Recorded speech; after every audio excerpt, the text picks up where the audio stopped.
All right, welcome to the second virtual armor party of 2021. Today is February 13th, 2021. We'll be recording this armor party for those of us who couldn't join in this evening. Please post any questions into the chat and the moderator will read it to the group in the order they were received. We also ask that members refrain from drinking alcohol and smoking during this recording. If you need to have a conversation outside of the chat or if there's lots of noise, please mute yourself, then feel free to unmute when it's all over and you're back. And that's pretty much all I've got to say. But I'm your moderator, so if you have any questions, feel free to just put it into the chat, and then I will present it to the Rustlors and the OM, and we'll try and get you guys your answers that you're looking for. I do notice that everyone is muted and their cameras are off when they first join into the chat, so if you don't already have your stuff on, you will want to turn those on if you feel like it, or if you're just going to be a ghost in the background and just chill out today. Still kind of a day, a lot of rain out. It's been a long day for everybody, I'm sure. Oh yeah, this is my birthday, and we were supposed to. Happy birthday, Jay! But I didn't mean to interrupt you. You were supposed to what? I was supposed to work today, but with the weather here in Florida, we couldn't exactly clean cars outside in broad daylight. So yeah. Put a literal damper on things. It did. Makes sense. Hi, Tim. I just saw you join in. Hey, everybody. Good to see you guys. Good to see you too. What were you gonna say, Jeff? Saber Dark. Yeah, I'm scrolling through here to see who all's in on the party. So Miguel is in here. Mm-hmm. Hey, Matthew. Change the name. Tim. James. Happy birthday, by the way. Thank Bill, you. you're looking good there. Yeah. You do. How are those printers running? They are working. One's working. Yeah. One's taking a break. Turning a couple pieces out. Shoulders. Nice. Fit pretty good. I saw in the chat. Monster chest piece. If you can tell. Chest. Does it look right? Yeah. I know it's Wow. kind of hard to tell with the light. Yeah. No, I can see the lines. That's nice. The other half is printing.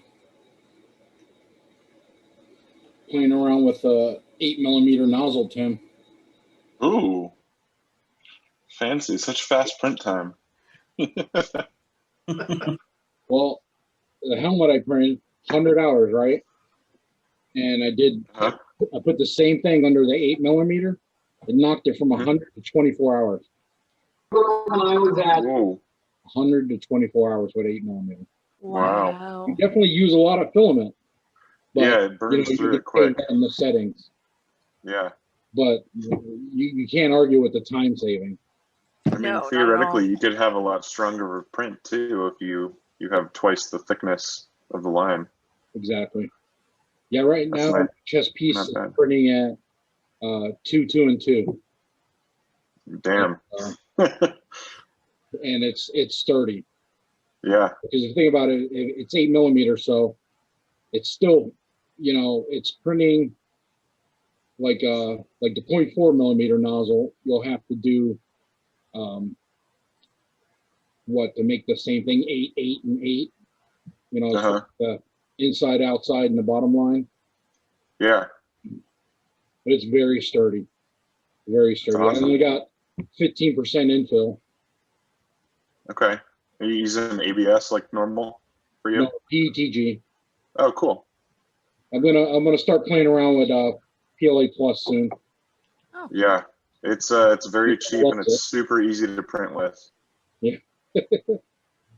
That was the rage all this last week on the recruit line was 3D printers and I'm printing this and I'm doing this and I'm Yeah. building this. I was like, I'm looking at him going, this is really cool. I like this. This is so, hey, Christine. Christine is online. She's chatting and playing D&D again. Go slam, Christina. They needed her mad skills again tonight. So she's bouncing back and forth. Someone has to carry the party. Oh, yeah.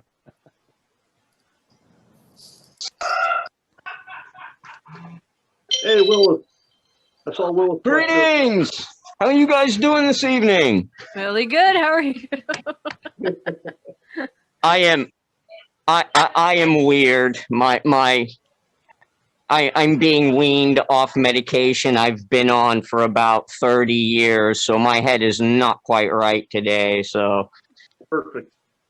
just a quick hello, and so that I don't bother you guys too much, because I don't know what's going on around me very well right now. But it's making work interesting. Oh, I bet. Well, take care of yourself for sure. That comes. Oh, I'm first. trying to. I just hopefully Tuesday they'll be putting me on something else, and I'll be right again. Because this has been a very strange week for me. Oh, I bet. Oh yeah. Hey, and I also wanted to thank you guys, all of the administrators of the clan. That recruits chat, brilliant idea. I It's may nice. not say much in it, but I get to see it, and it's just, it makes you feel a little bit more connected to things. That's awesome. I'm glad you got that out of it. We liked the idea for the same reason, that everybody could kind of share, and even if you can't participate, you can scroll up and you can kind of see what everyone else is talking about. So that's great. Yeah, I get the impression that most of you guys are like Monday through Friday, regular normal hours, and I am late night weekends. So Yeah. I know it's always nice to be able to actually go back and, watch the armor parties and read what you guys have been talking about, even if I'm not, even if I am real quiet. That's one of the biggest reasons we decided to start recording them. That way we could offer them for the folks who couldn't join in. For those people who don't necessarily work a 9 to 5, Monday through Friday, we are going to try and offer these at least once in a while on a weeknight. It's just depending on scheduling. So hopefully you'll be able to join in sometime. Oh yeah. Well, I mean, once we actually get to the end of the pandemic and can do actual, in-person armor parties, I have no problem taking time off of work to show up for one. That would actually be lovely for me. That would be great. We're all hoping for that day to come, sooner than later. But yeah, it's one of the things that we decided with the recruit chat was kind of like you were saying, and Han hit on, is it allows everybody to have a free flow of information. And if there's something that they do have that they need to ask, and it needs to be right now, all the roost lords are on there. So, they can take turns and get answers to you as fast as we possibly can. And, I know there's other people that are in there watching on it too. So if they don't hit something relatively soon, then we're there too, bouncing questions. So there's a lot of knowledge flowing in there. Like I said, this last week, 3D printers have been all the rage on that chat. And I'm sitting here, drooling and going, maybe I need to get a starter deal, or, at least go down and see what Phil's got going on, because those are cool. Yeah, that's it. Yeah, watching you guys is just not helping me restrain myself from wanting a 3D printer. For more enablers, we're not going to stop you. I know. Do the thing. Sorry. It's bad. I'm going to go ahead, since we've got some more people in the chat, I am going to just go ahead and reread what I did earlier. Basically, that if you have any questions, please post them into the chat. And the moderator, that's me, I'll read it to the group in the order they're received. Also, if you could please refrain from drinking alcohol and smoking during the recording. If you need to have a conversation outside of the chat, please mute yourself and feel free to unmute when you're back. And that's really all I've got. So if you have any questions, please shoot them into the chat. Otherwise, we'll just kind of hang out, chit chat, have fun. Cool. Well, I gotta run and get back to work and do what I can around here, but great to see everybody. Well, at least those of us that are here so far. And I will catch up with you guys later. All right, well, let's take care. See You ya. guys do the same. Be safe out there, folks. See you Hi, later. everybody. Where's Zimmerman at? He's right beside you in the Brady Bunch of squares. I was ready, bro. Nice. Let me scroll so I can see that facial expression. Excited. Yeah, I got to get down there and Diamond finishing up right now. cool. I need to get the time to get down there and pick it up. Let me see if I can. I'm gonna be meeting up with Jeffrey, I'm sure, this Friday. So I don't know if you're all for whatnot, but See what I can do. Let's see. I'll turn off my virtual background for a moment so you can see my helmet that I've been working on. Mm. There she, Ooh. there she is. Party. Yeah. Well, I guess like I can join the group now then. Yeah. Yeah. Post Imperial. You got me hooked, Miguel. huh? You got me hooked, bro.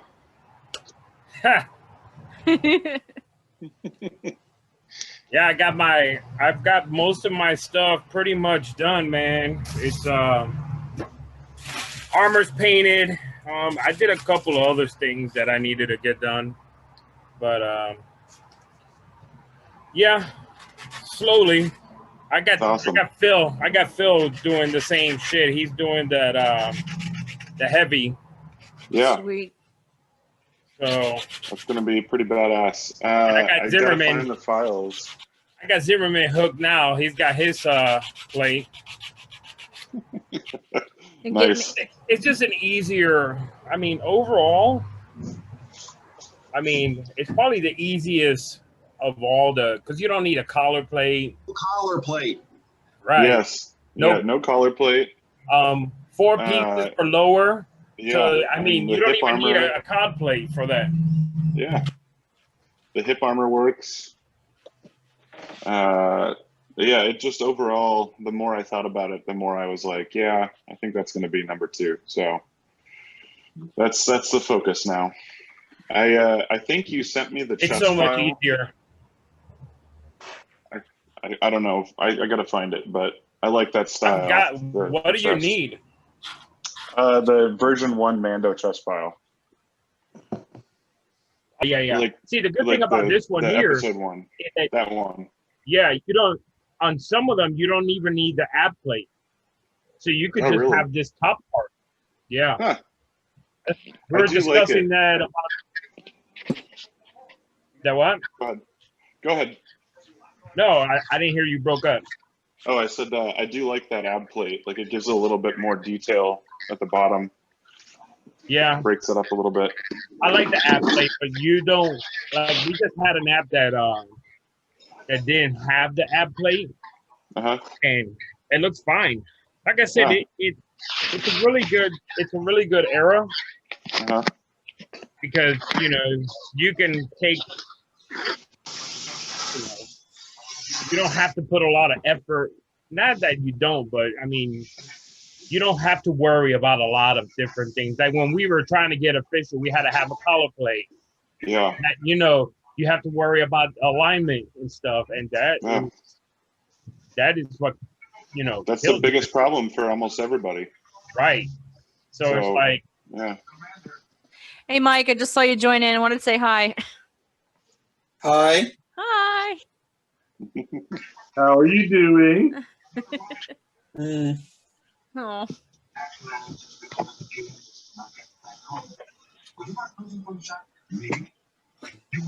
You guys got me wanting to work on a post-imperial, so I've got that file for Bo-Katan. It's perfect. Join us. dude, I have now 4 kits in the work. I don't need another one. I have the one that I technically 3 kits in the work. I have the one that's already, Valkyrie. This one. Mhm. Yes, I can, Mike. This one, Valkyrie, and then I have the one that I put on the back burner, my original armor, and then I have those plates that Phil has in his hands right there, and I have 2 sets of those and 2 helmets, and I'm just like, Just pick one. I can't. I can't. I know it's so difficult. All of them. I It's so can't. All of them. I'm gonna have a moment where I you open up the closet and there's just like all these kits, and I'm gonna be like, which one do I wear this? I didn't even have a plan for the 4th one technically, but the plates just were too easy or too good to pass up, and then the helmet kind of fell into my possession, so it was like, well, I guess here we go again. I've never had a rangefinder though, so it'll be interesting to have a kit with a rangefinder. Me neither. That's why I modified the one for my post Imperial. Yeah. I used a Macquarie style rangefinder. Well, this is one of Phil's buckets. This is one of It's a Camino bucket, so You'll dig it. Oh, I know. I have no doubts. The problem is now I've got all this stuff and I don't have any ideas. So I'm literally going and searching the internet for color combinations. And I'm like, let's get crazy, because I've gone kind of, tame the last few ones. So I'm like, maybe I'll join the traffic cone brigade. Who knows? It's a way to stand out. Yeah. I mean, you're currently a stop sign. I so you should am. add to it. I'm a very dirty stop sign. Yeah. I mean, same here. So. For anybody who needs these, I have a mold. Oh, yeah, the mines. Yeah, the 3 lights can be mine. Don't print these out. I have a mold. Nice. I still have the ones that I got from you, and I haven't done anything with them. I think they're in a bag on a shelf somewhere. I need to go find them. I'll put those with the medic. I painted mine up, and they're real nice. So now the lights came from Amazon. I'll tuck those in there, and we can leave them on we can leave them on the bar out there at the display when we get to go to cons. I'll put them with my medic, and then be like, "Get well soon." Mike Krause can leave more message about the explosives room and what somebody did in it. Oh no! We're working on an off-site explosive test range right now. Oh, okay, cool.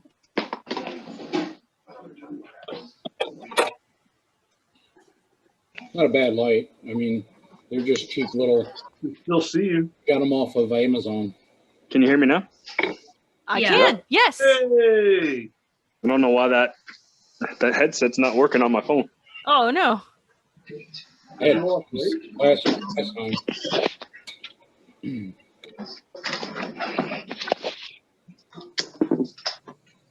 What's everybody up to? Ooh, not much. Printing stuff. Saul's been in the attic since 7 o'clock this morning. He's putting in our new air conditioning unit with some buddies of his, and it's been an ordeal. That sounds terrible. It is. I still don't have air conditioning, so. Oh. That sounds even worse, actually. It's not fun. So who's been up since the thunderstorm this morning? Yeah. I was awake and then I fell asleep because of the thunderstorm. So it's soothing. Yeah, I had my printer going, so I came out here and I'm like, oh, let's get ready for power loss. Oh no. But the print was done, so yes. I ended up starting the other half. You didn't buy a generator for that thing? Hey, Oscar. Oscar. Hey. Hello, family. Long time no see. I know. I'm actually looking left and right, make sure I don't get run over when I. Oh, please don't get run over. Please don't. Please don't get run over.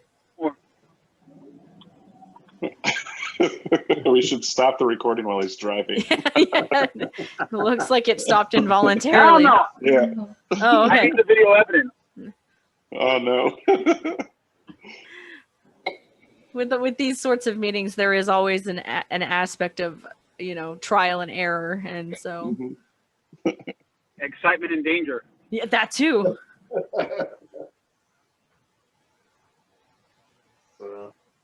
So, do any of our unofficial members who are here tonight, do you guys have any questions? Are you working on anything currently? Just pieces. That's about it. Okay. I'll be working on my armor once I actually get some money. Oh, well, that's all right. Take your time. Money's the common issue for. Who just said that? That was me. That was James. You just call me Jimmy. Jimmy. The other James. Jamesy. What build are you planning on doing? I'm gonna be going with heavy. Nice. Sweet. Actually, what size shirt you wear? The Mandalorian came out, seeing the heavies in there. I was just like, I got to do it. We do love a good tank. I actually have a heavy printed that I'm not going to use. It's literally heavy. I think it could stop a bullet. Oh.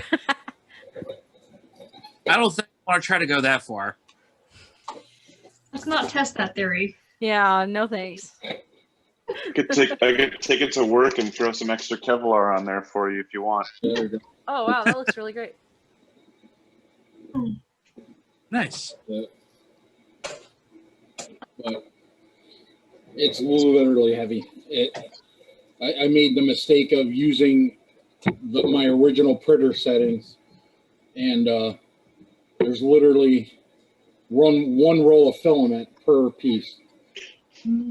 They're pretty heavy.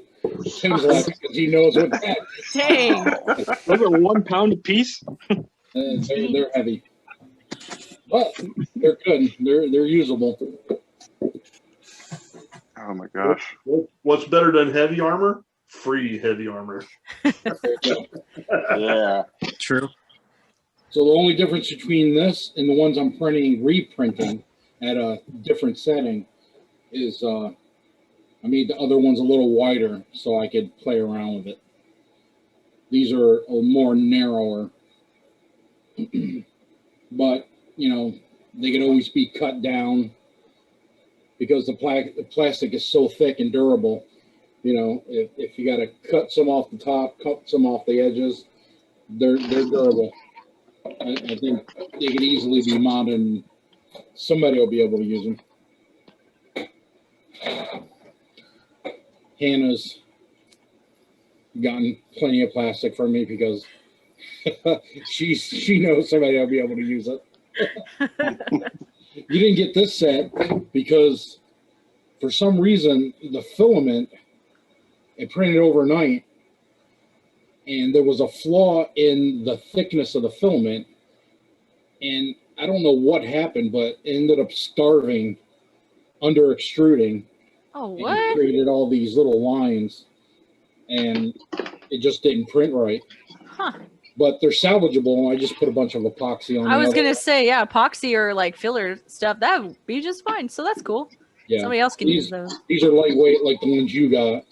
Those April Storm plates. I'm telling you, if you're doing female plates and you don't want to have to deal with darts, those April Storm plates are awesome. Yeah. And they're I think super she's got light. different sizes. I gotta find the sizes. I'm pretty sure she has like a small, medium, large. He does such great work anyway. I mean, I still would love to have one of her buckets with the vent holes and all that stuff. Oh, with the air baffles in it, so you could get air. Yeah. Mike, have you done more work on your kit? You were showing it off there for a second. I printed the free square cheek helmet from the Mercs files. Oh, Nice. sweet. Okay. Yeah, I Funny saw you that say that. file, but I hadn't seen it printed yet. Yeah, funny you say that, Mike. That file is no longer on there. I saved it, so if Really? you need actually You can see it. send it to me. Aha. I know that the guy who created the helmet said he never gave him the permission to have it. and somebody just put the logo on the Really? inside of the cheek and gave it to him. Yeah, Mhm. Oh, gotcha. Whoops. but I have the file saved and I printed it, and it came out really good. I just want to print it to, you know, have it on the shelf, not to sell. Yeah, I'm not gonna mold this or do anything with it. I'm gonna definitely use it. It's a nice looking helmet. It is. I It like came those. out pretty good. Yeah, I copied the other ones off the site and the gauntlets and stuff, but that's just in case somebody needed them. I won't have to go back on there and re-download them. Yeah. Was it the I think I same might- creator as the rounded cheeks? I don't remember. I remember that when they put them up on the store, the guy was making a big stink in one of the forum pages about that was his design and he never gave anyone permission to use it. So they might have pulled it down.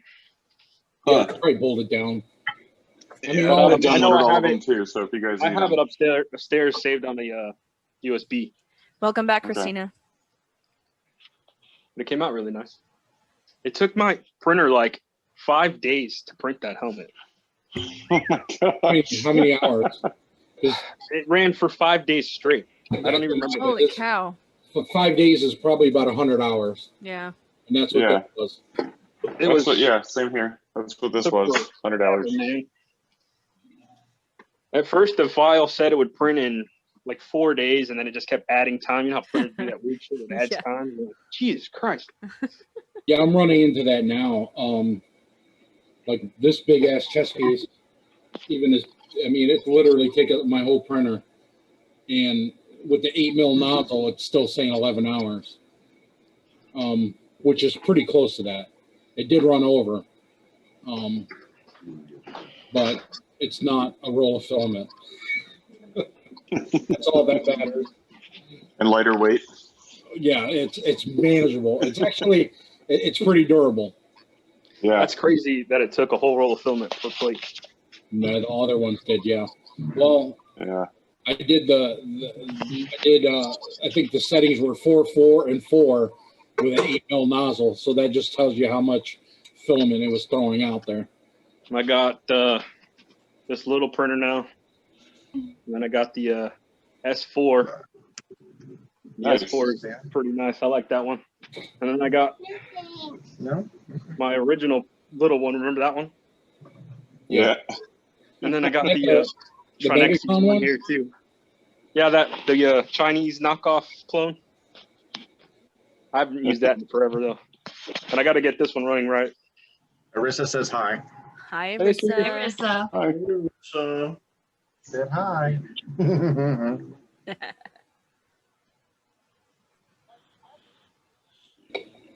Yeah, I'm gonna get a bunch of stuff printing here soon when I get all these dialed in. Yeah, I just ordered a clone E3D V6. It has to be a clone off eBay. It was like $15 shipped to my address. Oh wow. And That's crazy. only reason I bought it is because I have this this monoprice MP10 that I'm trying to get working. I'm just going to give it to my little brother. I got too many printers. I got the two. Yeah. There's no such thing, Phil. Yeah, I started off with one Chinese knockoff clone, and now I got 5. It's just called efficiency. yeah. I don't feel I quite can't so bad remember about who- collecting kits anymore. You guys just No, collect don't. 3D printers. Yeah. I can't remember who asked last time what they recommend for printers, and I was just like, just buy the biggest one you can because you're gonna do it anyway. Yep. Fair. This is Get that cheap, smaller one. Just go with the big, expensive one and be done with it. yeah. This is printed at 100%, and it's at I have a 0.6 millimeter nozzle on my other printer. Uh-huh. I have it dialed in so nice. It's just beautiful, dude. Nice. Just to look at it. I mean, I just started changing my nozzles out right before this deployment. I put some 0.6 nozzles on. Yeah. And I printed that rounded cheek, the Mercs free file. Yeah. And I think the whole helmet printed in, it was less than 3 days. Yeah. It was like 2.5, maybe 2 3/4 days for like a full-size Boba Fett style helmet. I was like, that's awesome. yeah, it is It's much better than 5. how much time it cuts off. Yeah. There's no regrets. It's just, unfortunately, I playing around with the settings, I wasted 2 rolls of filament, but I'm not really wasting it because somebody's going to be able to use it. True. Yeah, and you're still learning from it and still practicing, and like you said, it's usable, so you're good. Happy doing good mistake so or happy accidents. Yes, it's happy little plates. Happy little plate. Hey, Miguel, quick question. For the post-imperial style, is the chest plate supposed to go from side to side on the chest all the way?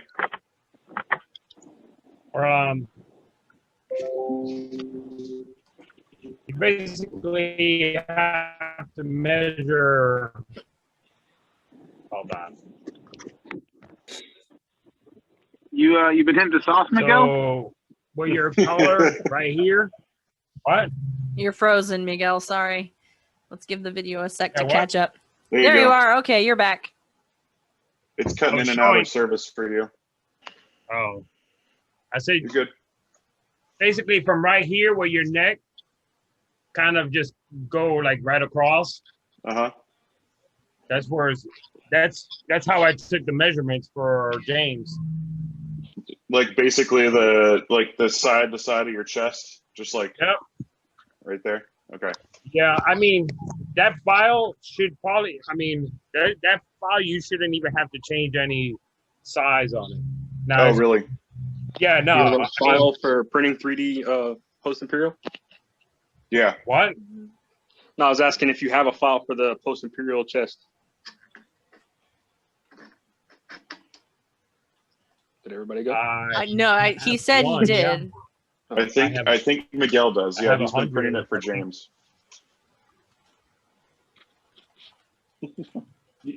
Yes, Miguel has a post imperial. I think I've got most of them. Okay. Yeah, when I get home from this, I'll have to check my home computer to see if I have that still. But if not, I'll get with you. Yeah, just let me know. Okay. Is that the grade 8 files? Yeah, Oh, cool. Yeah, that's the helmet that I printed. So yeah. He's got the best files. they're so Yeah, good. I've gotten so many from him that he just gives me discounts. Oh, nice. Right. Miguel, But, can I? Oh, never mind. Go ahead. No, go ahead. What were you gonna say? I was going to ask you again. You were explaining to me on Messenger how you did the weathering for your helmet to blend the colors. You mentioned a chisel brush. Can you go over that again? Because I might have missed that. So what I do, fuck. Let me see if I can find the chisel. Because I'm used to just a regular gray wash and just kind of letting the gray fall where it does. But I kind of like the way that you mentioned how you did the lining between the 2 layers so that it looked like natural weathering.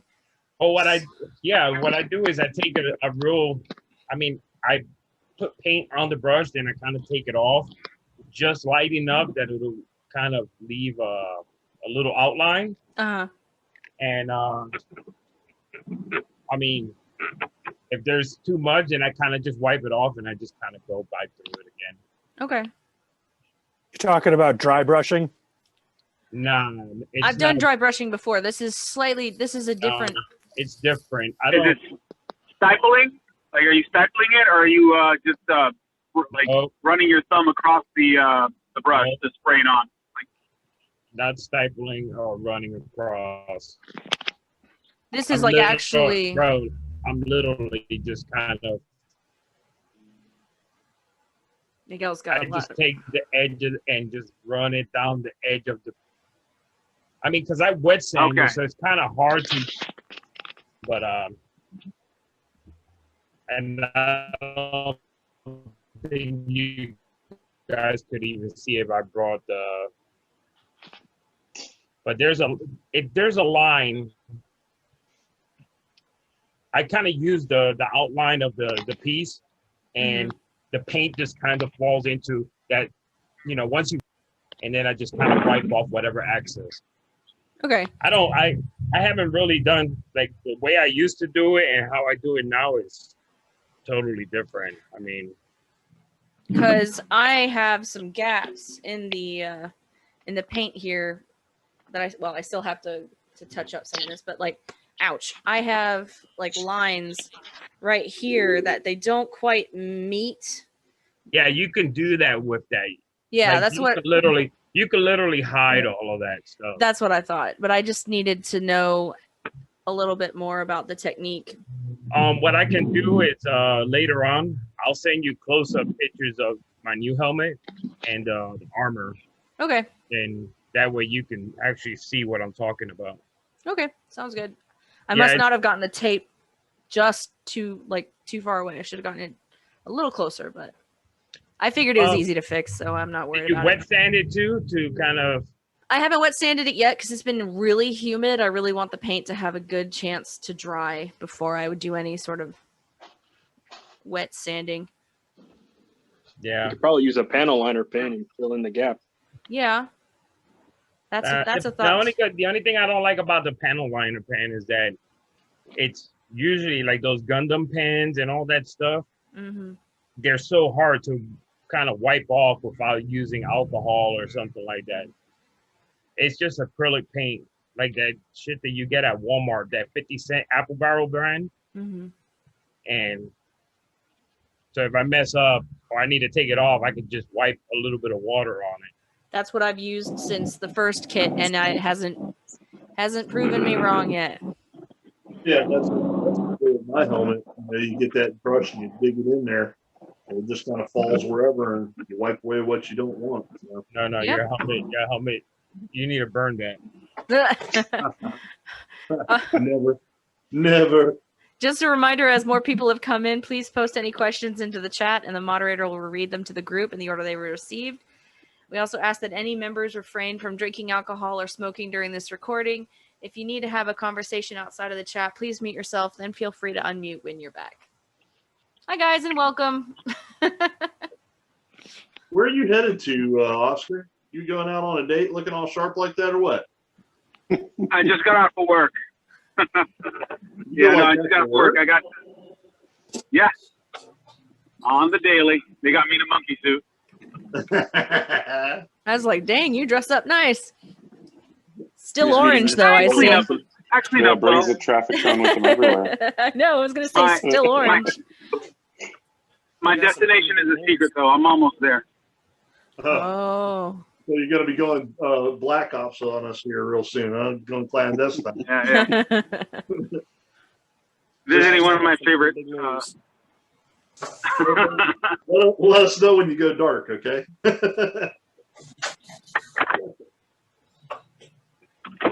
Hi to all the new folks joining in. We're going on a trip.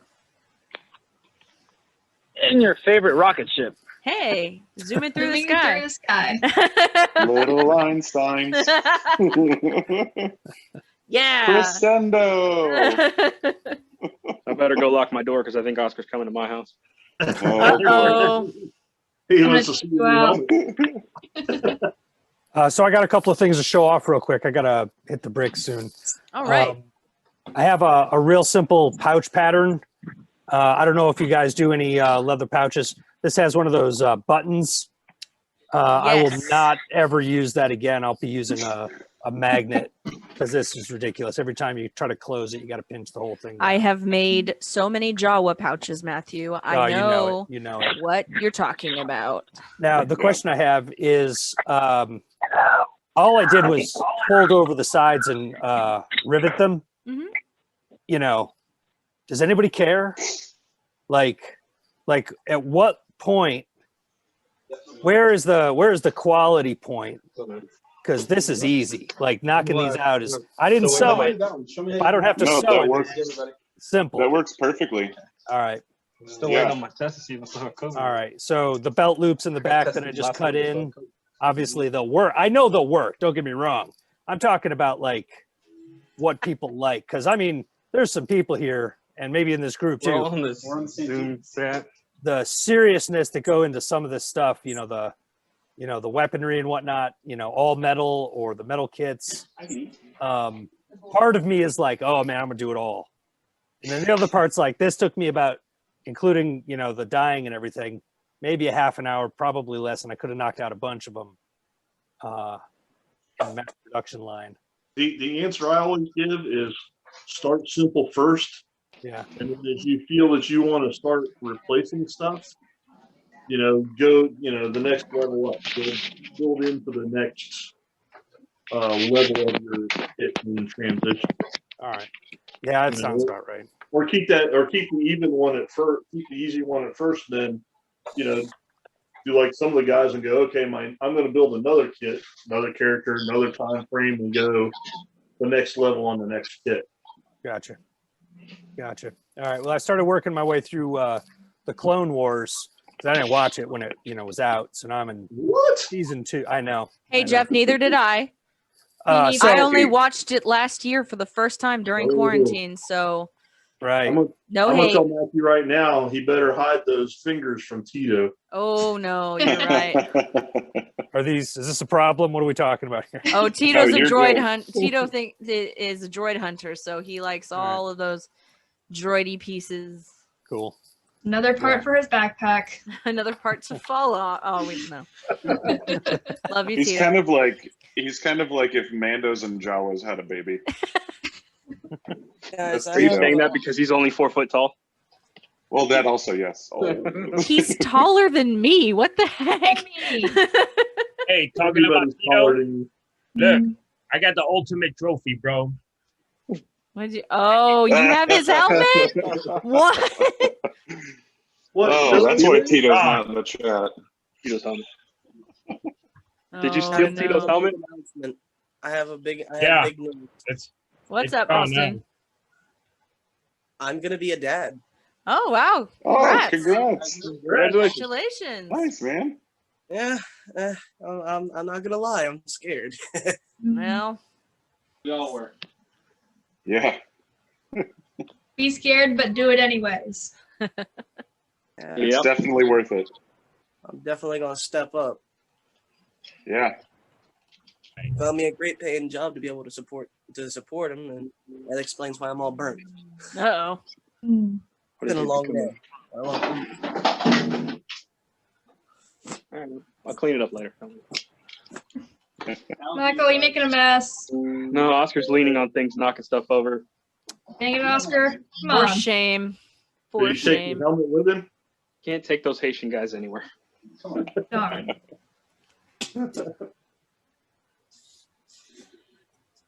On the recruit page, I noticed Christina had put pics of her build that she has going on right now. Yeah, that was really good. I'm excited because she said she's wanting to jump in with a Twi'lek, so that'll really be kind of cool. Hey, well, we'll have their Twi'lek Mando. Woo! Nice. Isn't that's coming from out west, but isn't he? I don't. Now Is that I'm not her? sure. Jessica, Kira I'm not or sure. Jessica? Yes. I'm not sure. Guys, sorry, I gotta go. I gotta help my dad with a busted water main. All right, Austin. Have a good night. I'll watch the rest of it on the YouTube channel. Sounds good. Have a good night. Good night, y'all. Congrats. Thank you. Take care. I'm not sure if Jessica has a Twi'lek now that you mention it, but it would not surprise me. I'm gonna But go I dig. know Ginger has a Twi'lek, doesn't she? Yes, she In does. Batu? Yeah. I'm gonna go dig for pictures now. There's no alien species in Aiwha right now. Not yet. I ordered my noodles earlier in December, so I'm hoping they come soon. What color noodles?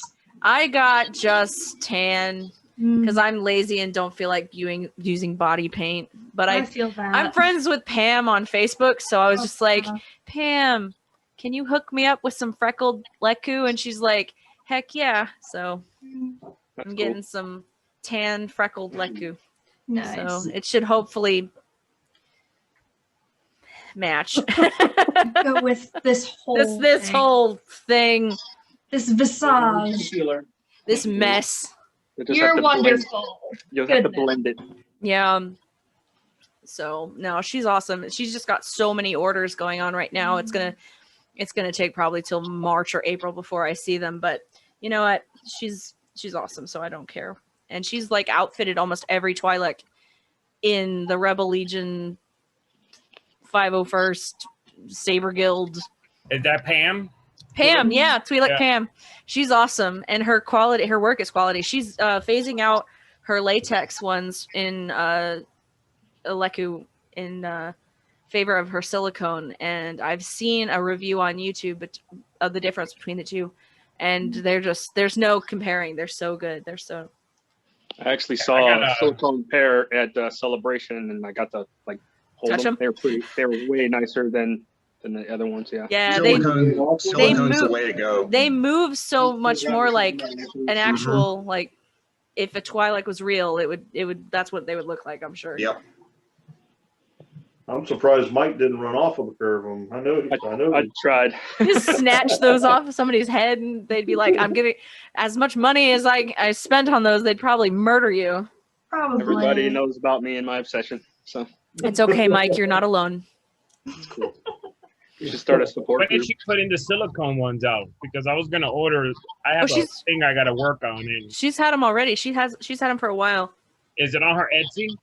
Because I was Yeah, it just should wondering be. the other day. Oh no, not her Etsy. Don't go to her Etsy. Go to her actual website. I was gonna say I don't think she has anything listed on her. No, Etsy. I'll send you her website. Yeah, send it to me because I got a project I'm working on that I gotta get some. Yeah, I'll send it to you. You're gonna be a Twi'lek? No, Gonna be a noodlehead? no. Be a dancer. Aw. Ooh. I don't know. You'd look like a cute dancing girl. I just have to You'd be throw so that. cute. This is for something else. Hey, I'm listen, not- the boss called me for dinner, so I'll come back on as soon as I'm done eating. All right. Right. So we said, hey. See you guys. See ya. No, I'm not even doing a club costume with mine. I'm just doing it for fun. At least not yet. We'll see. I want to do a Twi'lek at some point, or maybe a Togruta. I haven't decided yet. Togruta. Yeah, but I have no money. That's okay. A puppy. Doggy. Just a baby.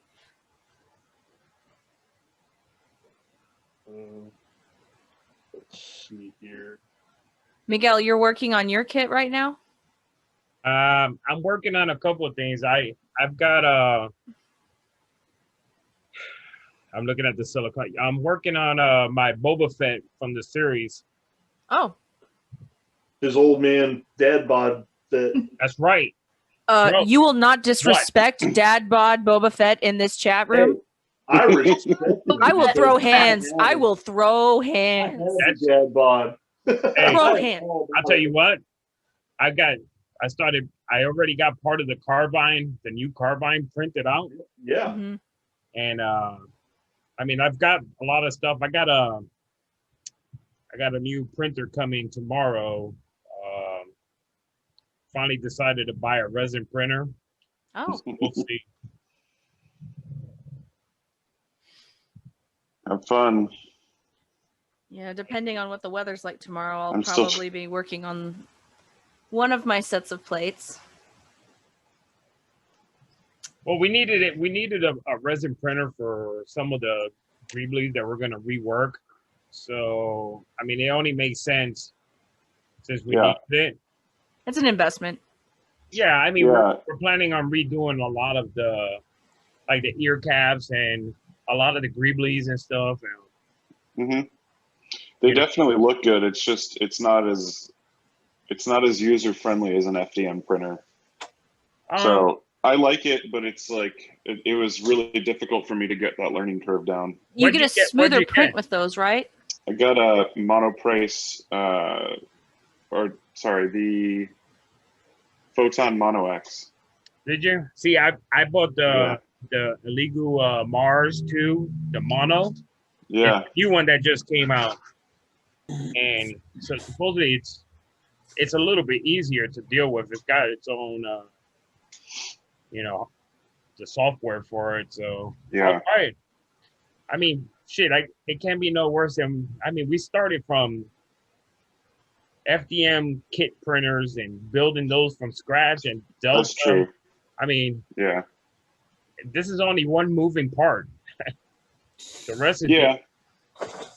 Do you get a smoother print with those? Oh yeah, That's what I thought. Yeah. Oh yeah, Yeah, that's the so only for, reason like- I get it because most of the parts for this blaster are very high detail stuff. Yeah.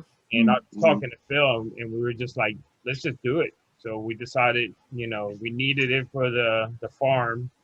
So now we got that, and who knows? We'll see how far that takes us. But regarding the Lekus, that's another thing that we've been talking about doing. I mean, everybody already makes kind of helmets and stuff, so we're gonna start doing alien species helmets. Oh, nice. So we'll be probably in another like 2 months. We'll probably be doing the first one will be a Twi'lek and a Zabrak. Oh, cool. And then we'll go from there. I've seen some really cool drawings that people have been for different species. It's really neat.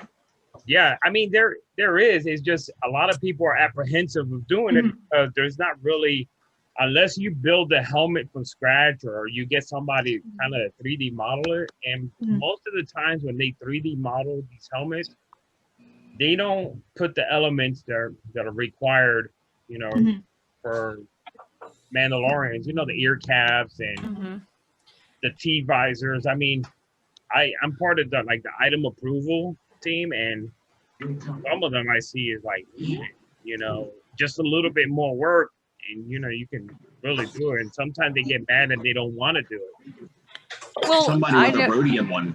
You I saw a rhodium one. Yeah. Oh, that's cool. You saw Yeah, it was really wild. Miguel, you saw the one that you saw the Ewok, right? Yeah, we were actually. I was the team that approved that the Ewok and the Jawa. Yeah. What are you gonna do about somebody that wants a Syrian conehead? Oh, I mean, because I got a guy I'm running a D&D Star Wars game, and he's playing a Syrian, and it's just nonstop conehead jokes. So, well, I've seen a helmet modified for a Togruta, and they did not incorporate the big horns in the helmet. But that, I mean, so I don't know if you could do something similar to that, but sometimes it's just not going to work. I guess I don't know. Yeah, there's just some that don't really. I mean, you know, Twi'leks are. I mean, they're all humanoid in nature, but just trying to put a helmet on that is like. So you probably won't see very many. That doesn't mean that it can't happen. I guess it just comes down to if somebody's actually creative enough or really want to build one, you know? Yeah. And sometimes it's all about, like with the Ewok, it's all about doing something that's not been done before and seeing what works. And, you know, most of the time the app team will work with you and let you know what works and what doesn't. So we don't give kind of like that kind of feedback.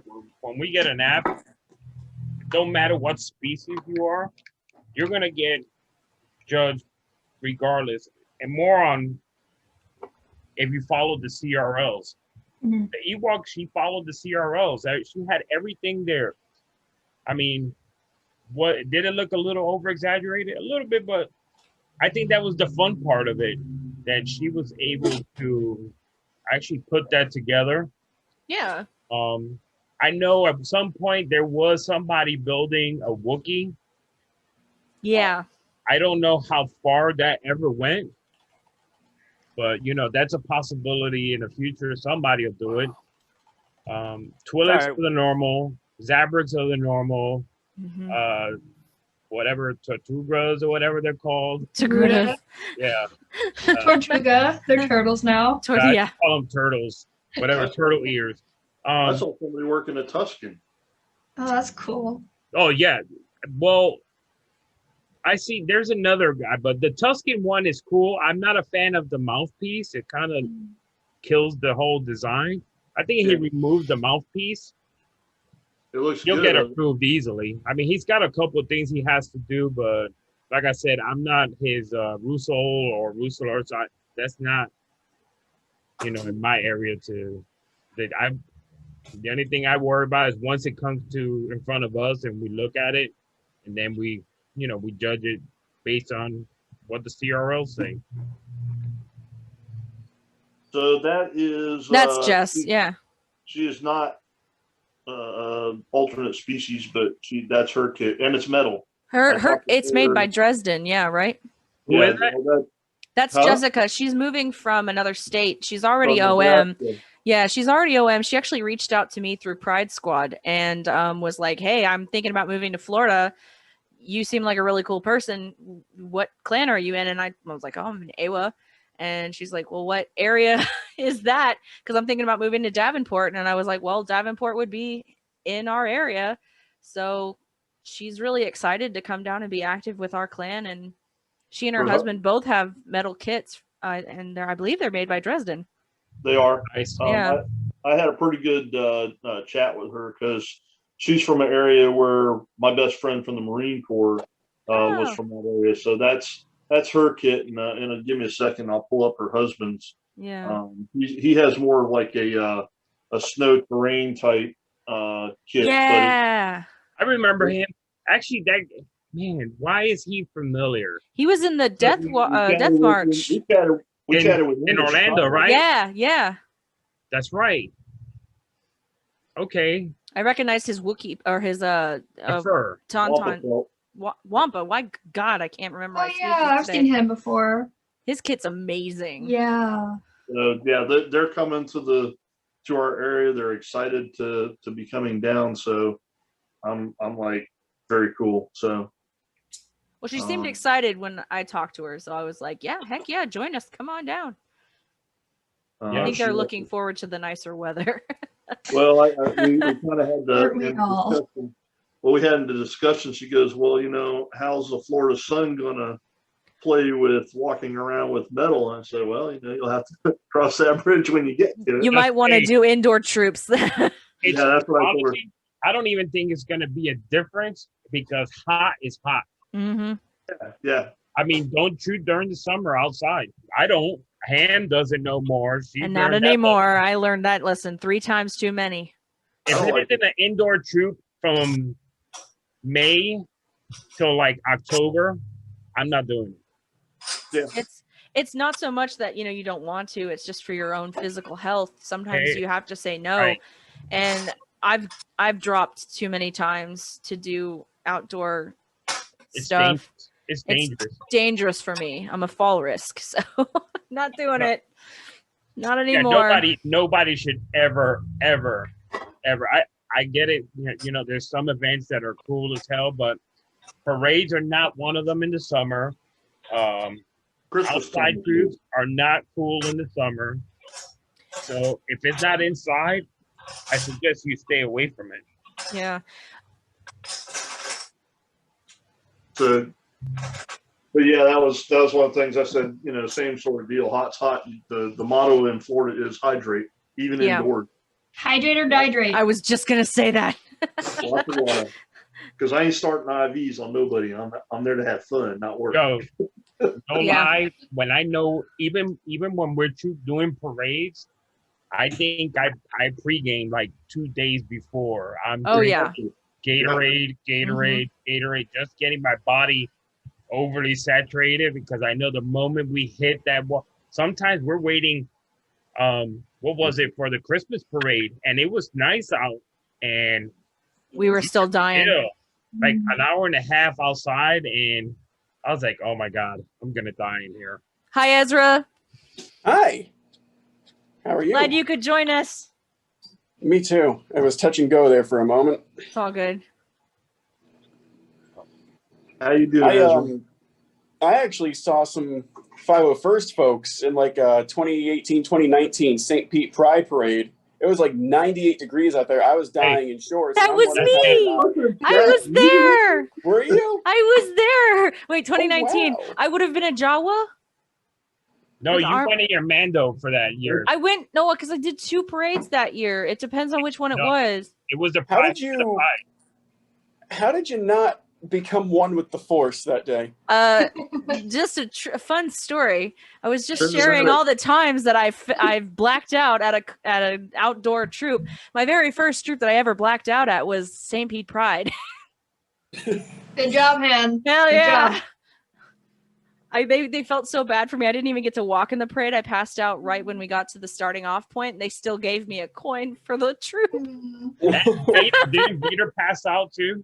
Vader passed. No, it was Don Buffalo in his Revan. We both wound up in the same emergency tent.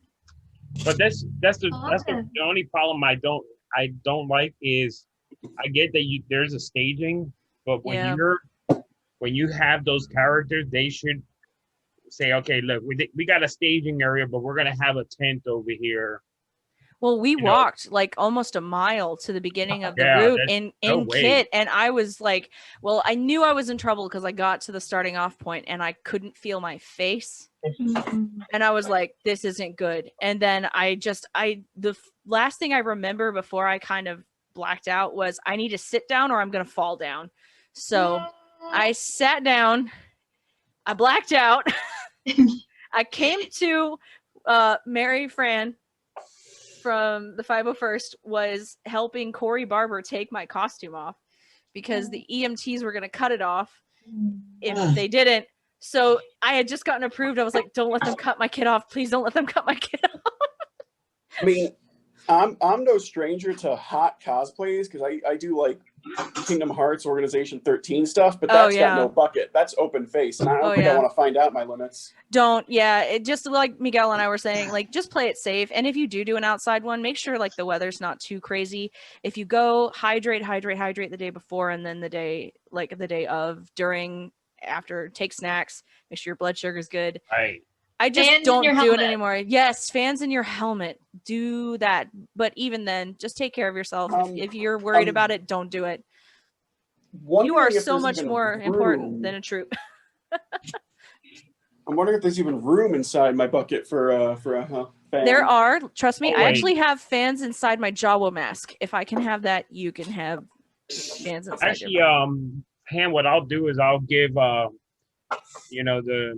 Sal or whoever the link to the little mini fans that I use. Mm-hmm. They're probably no bigger than a quarter, and are the best fans that you'll ever find. They're a little expensive. For about $25, so $5 a piece. But they crank out so much. They're so Oh my strong God. for being so small. Oh, that's not terrible. 25. They're great. I usually hook 2 of them up to a USB. Oh yeah, 5 And volts then all day. Yeah, I hook them up to a USB and then I plug them into rechargeable battery packs, and I Velcro those on the inside of my helmet. You can also just use a flat battery pack and put it in the back of your helmet. But yeah, fans for days, please. Yeah, and we'll get you those links. Actually, I'll put them. Actually, when you send me that link, Miguel, I'll put it into the recruit handout PDF that I created for the YouTube channel, and then I'll do that for you. we'll get that for our. Oh yes, please. For our That'd be very guys. helpful. Yeah, I swear by them. Again, I've stuffed them in my hockey mask for my Jawa, and they are great. You What's, sound a little bit like a dentist office because they are like, wee, but yeah. What's the general solution for hearing people and being heard? Don't. I am partially deaf. I am legitimately partially deaf, and when I put my helmet on, I hear nothing. I have a handler for that reason. As far as people hearing you, a very simple solution is a voice amplifier from Amazon. I have a $12 one. Chrissy taught me how to actually wear the microphone at a troop. I'd been wearing it wrong for 2 years, and she's like, "No, you wear it like this." I'm like, "Are you freaking kidding me? I've been wearing this wrong the whole time." But no, yeah, it's super simple. You can get the wireless ones or the wired ones, and you can just run it up through your kit if you need to. And then it's not high enough quality, so it almost sounds like you have a vocoder, like a voice. Perfect. Yeah, so it works out, and they're cheap, and you can paint them to match your kit if you want to, or you can make a little. For my the one for my Beast Hunter, I've wrapped in like a pleather so that it looks kind of like a calm sort of, and yeah, for armor, it would have to blend Release. in with her kit. Yeah.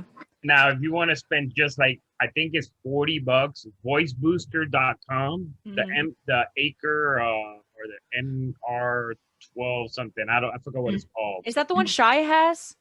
Yeah, I have that That's so too. cool. It's really good and it's really loud. Let me see if I can get the box. Hold on. But I was gonna say though, if you're just looking for a starter to have people hear you, the ones on Amazon are easy enough. You can recharge them. They don't take batteries or anything. You just plug them in with an Android charger and you're good to go. Yeah, mine and they is last a long time. Acres. I just got an Acres off of Amazon for like $25. Yeah. And, I just went with cheap because I wasn't sure. We'll put Matthew. We'll be sure to put those voice booster links in the doc for sure, because I know other people are gonna want that. As far as I suffer from tinnitus and all kinds of stuff from the military and fire department. Putting on a bucket, I mean, I would have to wear like amplification headset microphone stuff in order to hear anybody, and there's just not enough room in that bucket right now for between fans. You got to kind of prioritize. Do I want fans and a voice microphone, or do I want to hear somebody? Well, that's what I was going to say. Maybe one of those, like those Howard Light shooting mufflers, you know, you could strip those down. Maybe. I mean, I had a pair years ago. They were dynamite, but I gotta say they're great. You said there's no space, so you know. Sometimes there is limited space. Yeah. In my bucket, I probably have about an inch to an inch and a half all the way around my head. Yeah. And it's just enough that I can run fans. I run them right up by my cheeks, and it sucks air from the key slots and blows it into my visor and my face and my nose mouth area. So it reduces the fog on my visor, because obviously we're in Florida, that'll fog up at any time. But I'm the kind of person, if I can keep my face cool, the rest of me feels a lot better. It's kind of like for people who may not know how it goes, it's kind of like when you're in the airplane, you just kind of feel like, oh, we're taking off. You take that little air nozzle and you put it on your face, and now you feel, this is great, let's go. It's that same kind of thing. I do have a story of Star Wars Celebration Chicago. Jose was my handler on the floor, and there is something to be said about awesome handlers, because I told him, I said, Jose, I am deaf when I'm in my helmet. I cannot hear anything. If you need me, get in front of me. If you need me to stop, touch me. Like that. He was great. So just learning how to deal with people in their kits and help them. James, that's scary. But learning how to help them through that, and it just another example of how important our handlers are when trooping. So you just learn how to help, and I know Miguel's handled for me, and so is Jeff. So yep, and James has helped me a lot too. Miguel can usually tell when I'm starting to fade, because we were at the buddy walk 2 years ago now, 2019, and he's like, "Yep, it's time for you to go back inside, isn't it?" And I'm like, "Uh-huh." Well, that was one of the things with me. The very first group, you know, you're used to doing like an hour here or 2 hours here, and you hit your first big con like MegaCon. You get excited. Well, that first MegaCon that I went to, I booked a hotel room for all 4 days, right down from the convention center in Orlando. I'm ready to go, and I put the kit on it. You know, I took first shift on the first day, and you know, Miguel's like, "Take it easy, man." You know. Bye, Matthew. Have a good night. Take it easy, Matthew. Thanks for joining. It's good to see you. Wow. Sorry, Jeff. Go ahead. Well, no, it's fine. We gotta say bye to people. But so I go in and I was wearing a kit for like 3 or 4 hours, and Miguel looks at me and goes, "Dude, you're gonna kill yourself, man." Yeah. Patient. Says wear it for a couple hours, one day, do a couple hours the next day. But if you don't hydrate and you're wearing that, 7-8 hours a day, like some people like to do when they're fresh in it. Tito. Well, Yeah, I think Tito and I are kind of in the same boat when it comes to that, because I get started and I start having fun. I start interacting with folks. And then before you know it, you're in your kit for like 6 hours straight and you don't realize it. And so now you're suffering. And sometimes that's another good thing about handlers is they can go, "Hey, you've been in your kit for an awfully long time. You should probably go and have a drink, sit down, take your helmet off, chill, work the that's booth." the problem I have, because I have fun doing it and I'm on it, and yeah, I get numb to it. My body just goes numb. I don't feel the pain Yeah. until 6 hours later. You go back to the hotel room to relax And you're dead. get dinner, and you go, I can't. Yeah. do it. Yeah. I'm a glutton for punishment, so that should probably be a concern for me. We'll keep an eye on you, Ezra. You're in the right place. Yeah, you definitely don't want to. I'm one. If I'm handling, Mhm. I don't take. If I tell you, hey, bro, it's time for you to call it for a little while. Miguel doesn't take no for an answer. I'll just go out there and tell you. Do it. Because I've seen I've seen plenty of people get hurt from it, and the after effects are people don't tell you, but when you're wearing 30-40 pounds of gear, that you might not feel it once you get used to it, but your body is yelling at you. And when you take it off, there's times that like we usually go out to eat after we're done with the troop, and all you have to do we're is just sitting down on the table and we're just like looking at each other like, wow. all you have to do is look at any of the group pictures taken at the dinners after we're done trooping, and you can see just how exhausted we all are. Yeah, we look dead. We're all sweaty, and sleepy, dehydrated, cranky. Yeah. Well, some of us are always cranky. Yeah, that's true. Hangry. Hangry is definitely right. Every time I drive past that what was it, the steakhouse, the ale house, I'm like, oh, all the troops that we ate there afterwards. Well, it's I'm conditioned to it a little bit with wearing fire gear. I mean, I'm carrying 50, 70 pounds of fire gear, but it still doesn't change the fact that, especially now, most of us haven't been in our kits very much in the last year or two, year and a half.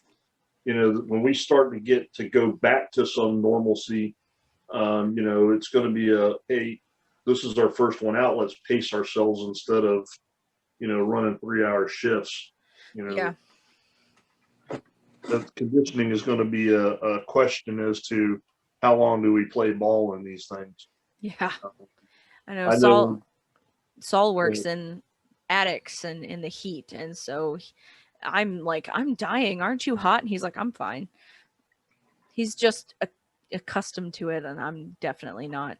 Miguel, is that voice amp you were talking about? Yeah, this is it's the Voice Booster 1506. Now, there's a bigger one, but I like it because it's kind of compact. Oh yeah, that looks a lot like mine. Yeah, it's real small. I mean, I think when I bought it, I kind of got a deal on it, so I jumped on it. I think it was like $30 at the time, but I'm gonna figure out how to take the little earpiece part off, because I wanna actually mount it into the helmet where it's permanent. But not permanent, but in place. Yeah. The amp or the microphone? The mic. Okay. So duct tape. No, I'm kidding. I mean, helmet.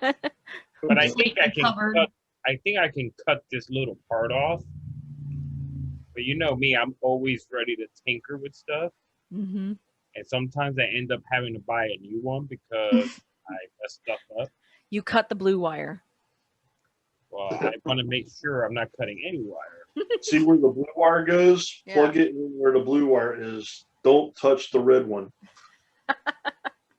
Oh, I see. Insert the Grogu gif. You like that? Yeah, I got you. I see. It's like, then he's like, it has a little hanger inside of it. You gotta add the little. No, the blue one. now I've actually Yeah. got to look, Ezra, and see which kit I was wearing in 2019 because I can't remember. But I was definitely at that parade. I'm telling Yeah, you, there was I think a lot of you guys. 2018 would have been my Mando because that was.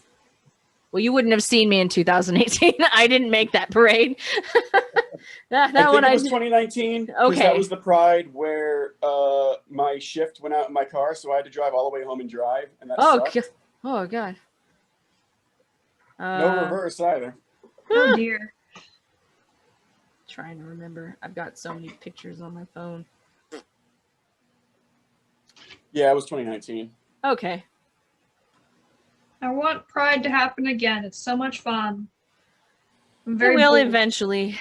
No, I'm being impatient. It'll be better when it's safe. True. True. My printer had a catastrophic clog or something, Oh no. Oh.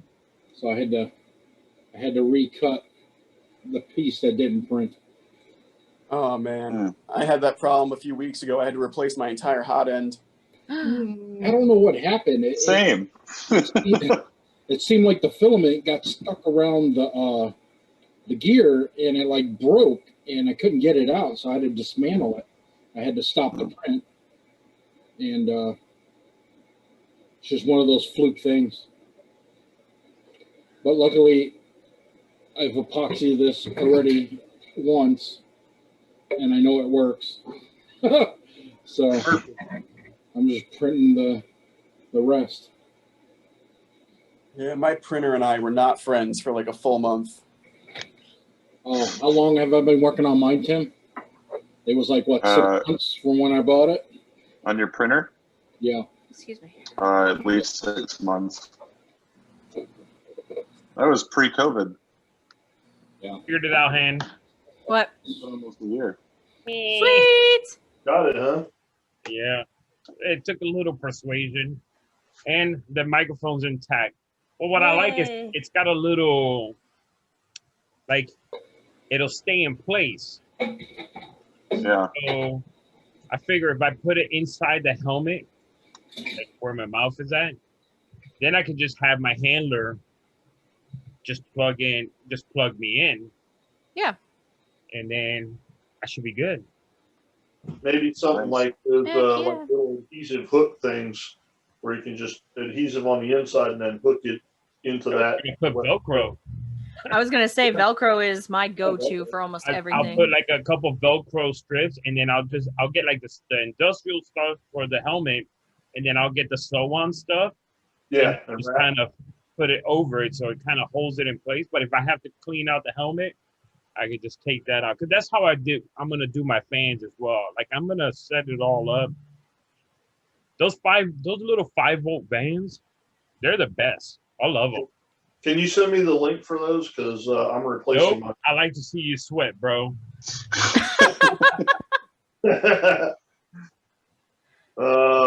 Well, that does bring up a good point. You gotta put a cool suit on, Jeff.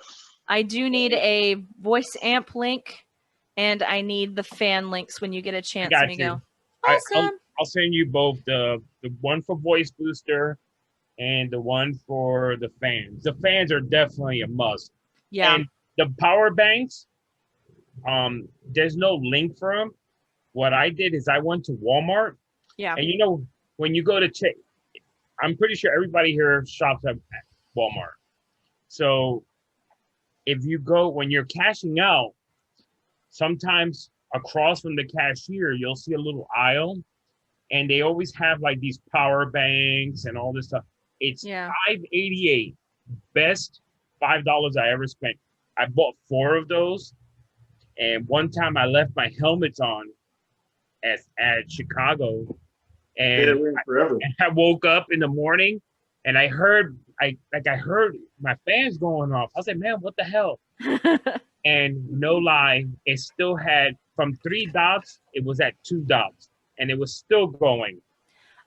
The battery packs I got are really Oh, good. They man. lasted 8 hours at a con, and then they lasted the next day for an additional 6 hours. So I Right. was I like, mean- they're great. Just little power packs. That's it. Well, that's the great thing is that you could daisy chain the 2 fans and just run a USB to the power bank. So you could remove the power bank, Mhm. charge it, or if you need to replace it, your handler could just take it, swap it out real quick. I mean, but I doubt it. If you charge your power bank, I charged them when I was in Tampa, and I never touched them till I came back home. So Yeah, mine's the same way. Oh, I it's got it. just like before any troop. You drink a lot of water, you pack up your kit, you charge your batteries. right. Yeah, there's a ritual to it. Checklist. Remember when we were doing 9-volt batteries, and I had to tell, like I told Jeffrey, I said, Jeffrey, stop at the store. I gotta go buy some batteries. And then I got tired of it. I was like, you know what? The heck with this. I'm gonna figure this out. And I did. Now I got it I got those same fans in my Vader helmet. My first helmet, I'm putting them in the new one. I put 4 of them in my TIE pilot, and it's overkill. I can't hear nothing. All I hear is fans blowing in my face. It's like you can't even it's the same in my breathe because there's so much air. You can't breathe because there's so much air. Flying. It's a CPAP machine. Yeah. You just go to sleep with that, like. Well, I honestly thought that the helmet, because it was bigger, that it was going to be, I needed more fans. Man, I was wrong. I put 4. I couldn't hear people talking to me. It was nuts. What I do is instead of buying fans for each helmet, I just put Velcro on the back of each fan, and then I'll change them out depending on which bucket I'm wearing or which mask I'm wearing. And so I just have the same set of fans for all my kits. The ones that I use for the Jawa, though, I had to super glue craft mesh to the one side, though, because I was getting fan burns on my cheek. Oh yeah, I did that too. And so just a real simple solution. Just take the craft mesh that you can like weave yarn through, and glue that. Cut it out to the size of your fan, glue it to your fan, and then it won't touch your face. But thankfully, you shouldn't have that problem in a helmet. You usually have enough room in your helmet that you can at least get it away. The Jawa mask just literally sits against my face. So. Oh, it's happened. I don't know what the hell I had going on, and all I heard. Yeah, and then the next thing you know, you've got like a little, like rash on your face from where. Right. I thought you just had rosy cheeks. Well, I do. Yeah, but I also chewed the heck out of my face with a fan. Right. Human being to get injured by a fan. Well, It happens. Pull this off. Ooh, wow. Are you Big enough? Gold. It's so pretty. I think that qualifies as a heavy. Way it is. Oh, heck yeah. It looks awesome that way. I can't. Why can't you? It's got to be gold. It's not screen actor if it's not gold. I think it's big enough. You know what this is? What? It's like the perfect barrel in the world. Oh. It's a golf ball picker. You sit there and pick up golf balls with it. Mm-hmm. You kind of see the little device in the front. Yeah. That would hold the golf balls in. And then there was nice. a bag. There was a bag at the end of it. I collected all the balls. And I'm like, I like that cut. I love how it's just like the nature of Mercs to see something that has absolutely nothing to do with anything, and we can say, I see a weapon, or I see a Greebly, or I see something in that I can use for something else. Right. It's like the sky's the limit. It's so cool. That's why my wife wants to kill me, because I'm like, oh wait, no, I'm taking this home. She's like, we got enough crap at the house. I told Saul, I was like, I need some Greeblies for my my voice box thing, and he's like, go in the truck, his work truck, and he's like, look on the ground, see what there is. I had everything I needed in like 5 minutes. I was like, okay, this works. Some wire, little washer thing, some whatever the heck this is. Elementary schools work really well for that too. Yeah, I'm sure it does. Just please don't walk into one unattended. Yeah. All right, kids. I'm gonna get out of here. See ya. See you, James. It's good to see you. Good Hey, night. James, don't forget about Friday if you can. Yeah, I'll do it. I'll see what I can do. All right, bro. I will have the discussion. Otherwise, I might be late. So we'll see what we can do. Yeah, Stay safe out there. Yeah, y'all too. Bye, James. Bye, James. See ya.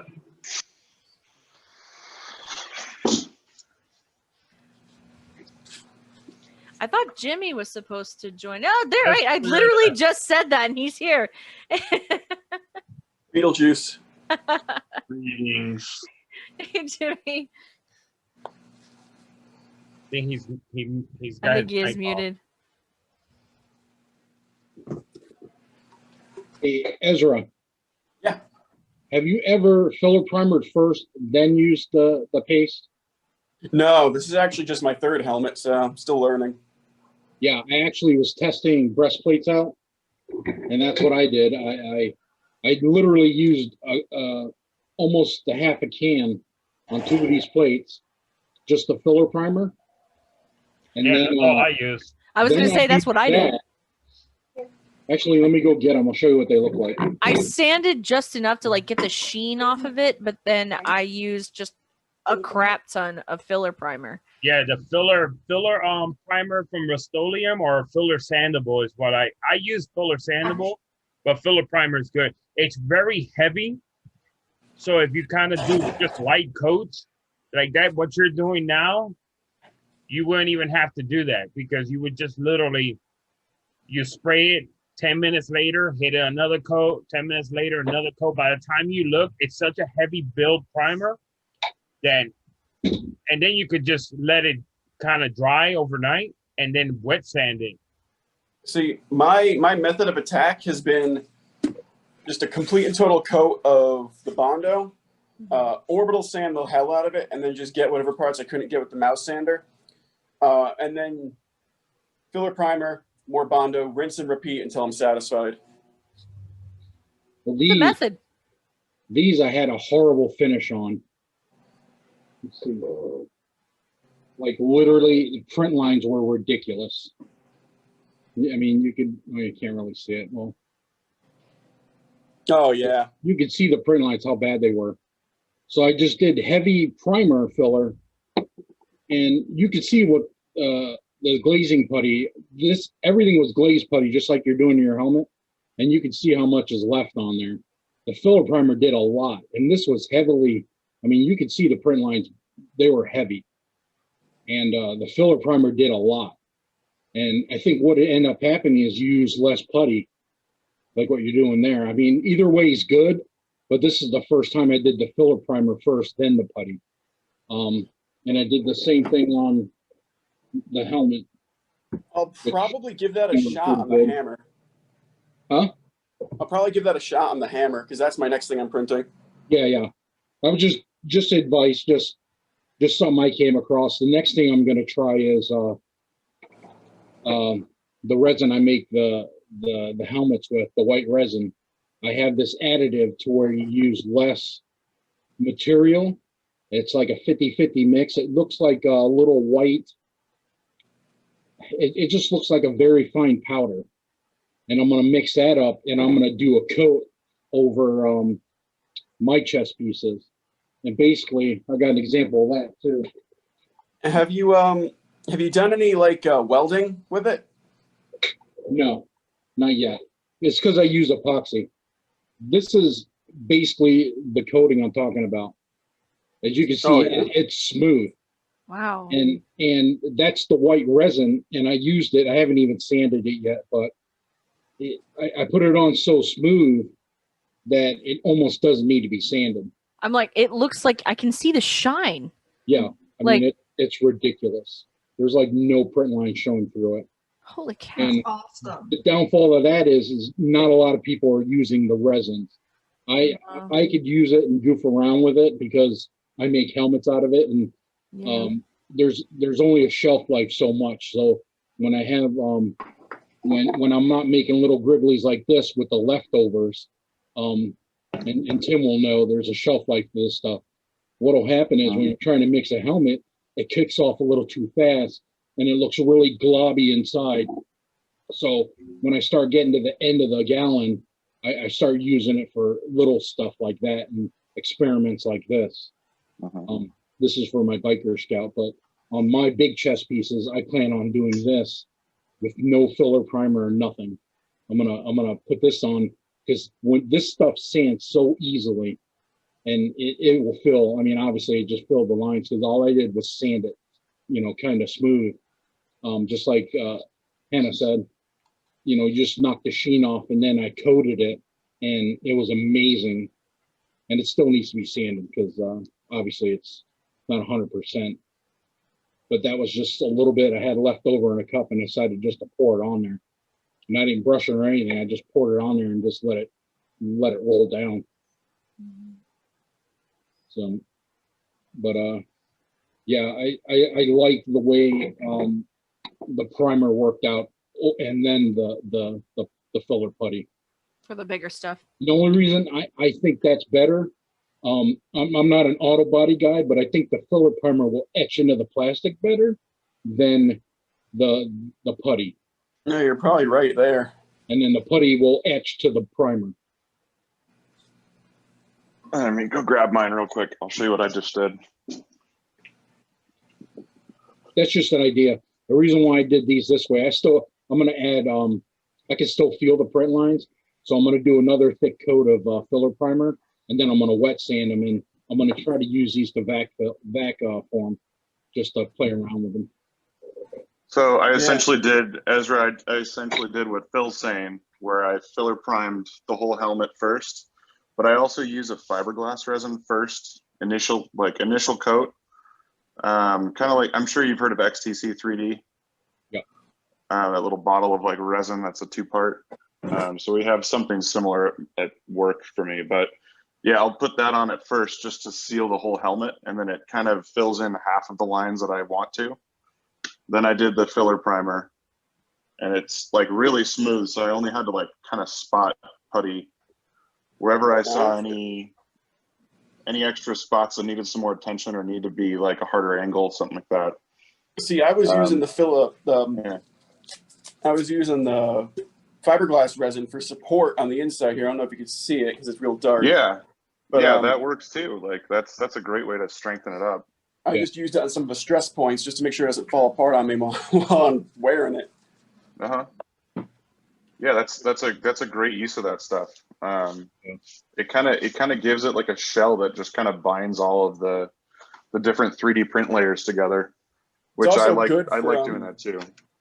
It's a good way to give it weight. Like I kind of globbed it on towards the middle of the dome, just so it's all there's like a center of gravity on it. Yeah, and that's a good use for it too. Yeah.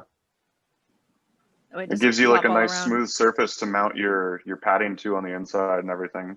Yeah, that too. Yeah, this is only the third helmet I've done. Strictly speaking, I've never completed one yet. I'm one of those people.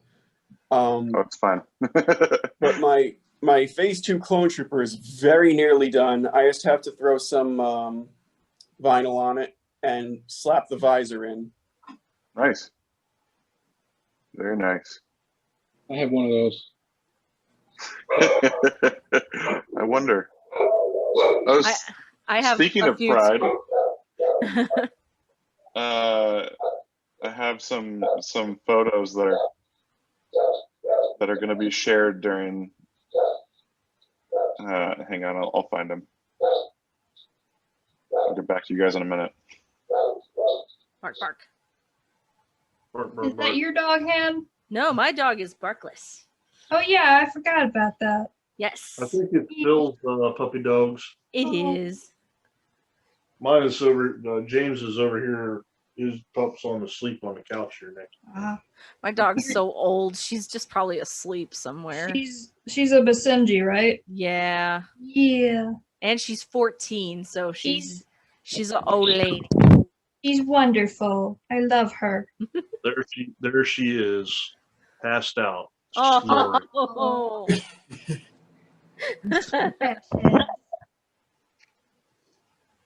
My dog today, I had chicken strips, and she was begging for them, but in the process of begging for them, she fell asleep. Eat that fucking shit before it gets cold. So she she wanted the chicken strips, but then she fell asleep while she was begging for them. So that's how old she is. She's just like, I want the chicken. I want to sleep. All of us, though, to some extent. Yeah. We're tired and hungry. Yes. I found it. I found the picture I was talking about. Oh, that's so cool. I love that. That is It's gonna cool. be that's gonna be our pride photo. That's neat. Were those the helmets that you did for that wedding? They are, yeah. I singled them that's out cool. when I was doing the photo shoot. I took them to a couple places and wanted to make sure I got the rainbow in there. I love it. Thanks. Love it.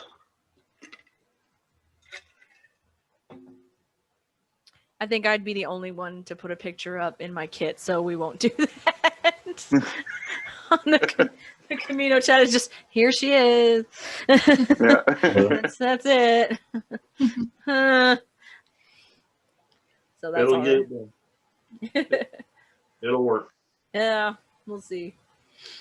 Usually I just repost whatever the main Mercs page posts, so it works. Yeah. Jimmy, you're on mute. Did you want to join in and tell us what you're working on?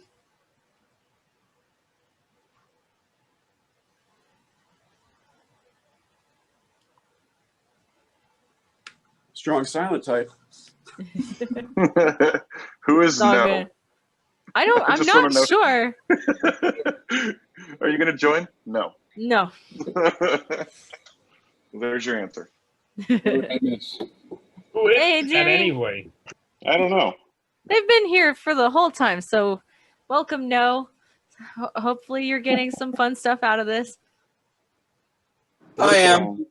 It looks Oh. like Jimmy, I think you might actually be unmuted. He's got it. He's Yeah, got you it. got it. You got it. Emma? Yep, we can hear you. Hey. All Hey. Welcome. Well, thank you. What are you working on right now? Well, not right now, but you know.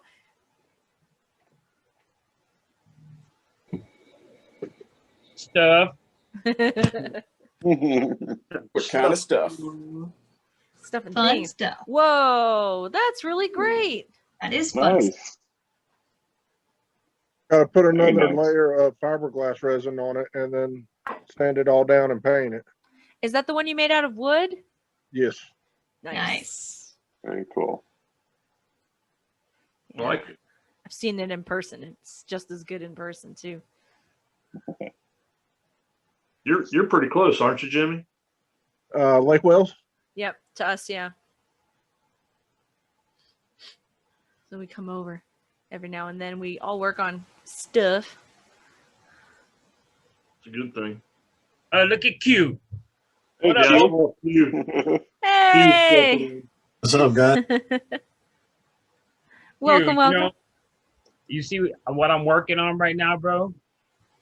No, not yet. I'm trying to get it up on my PC so I have more real estate here. But Working on that jetpack I got from you, man.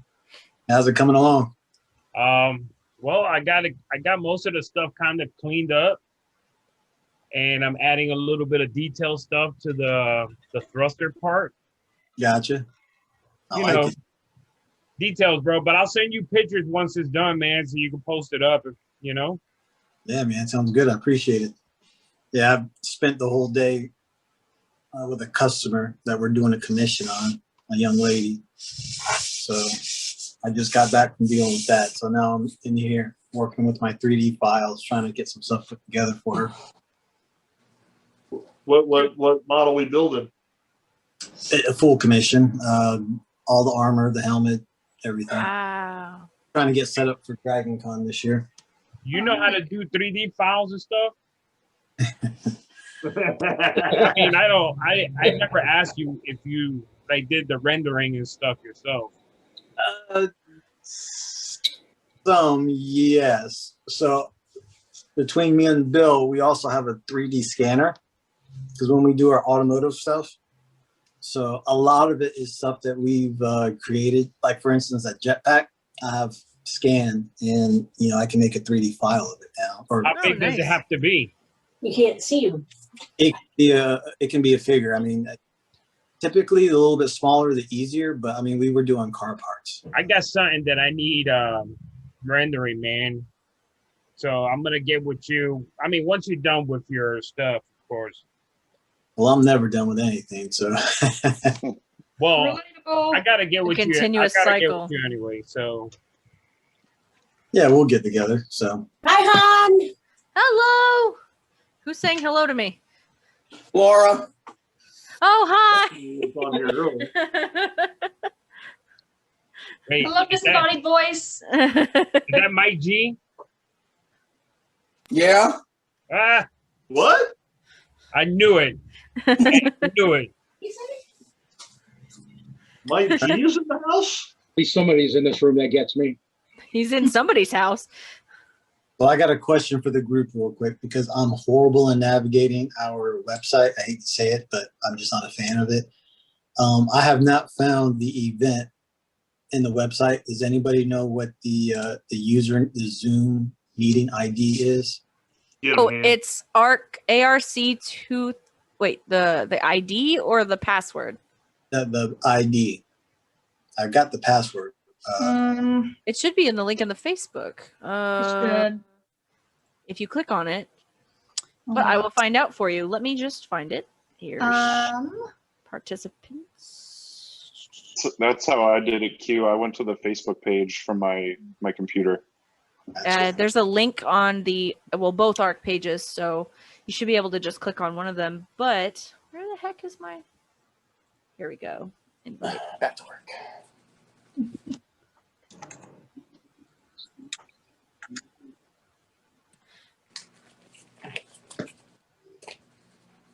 Well, while we're waiting, Jimmy, as far as your kid, I know you were working heavily on it.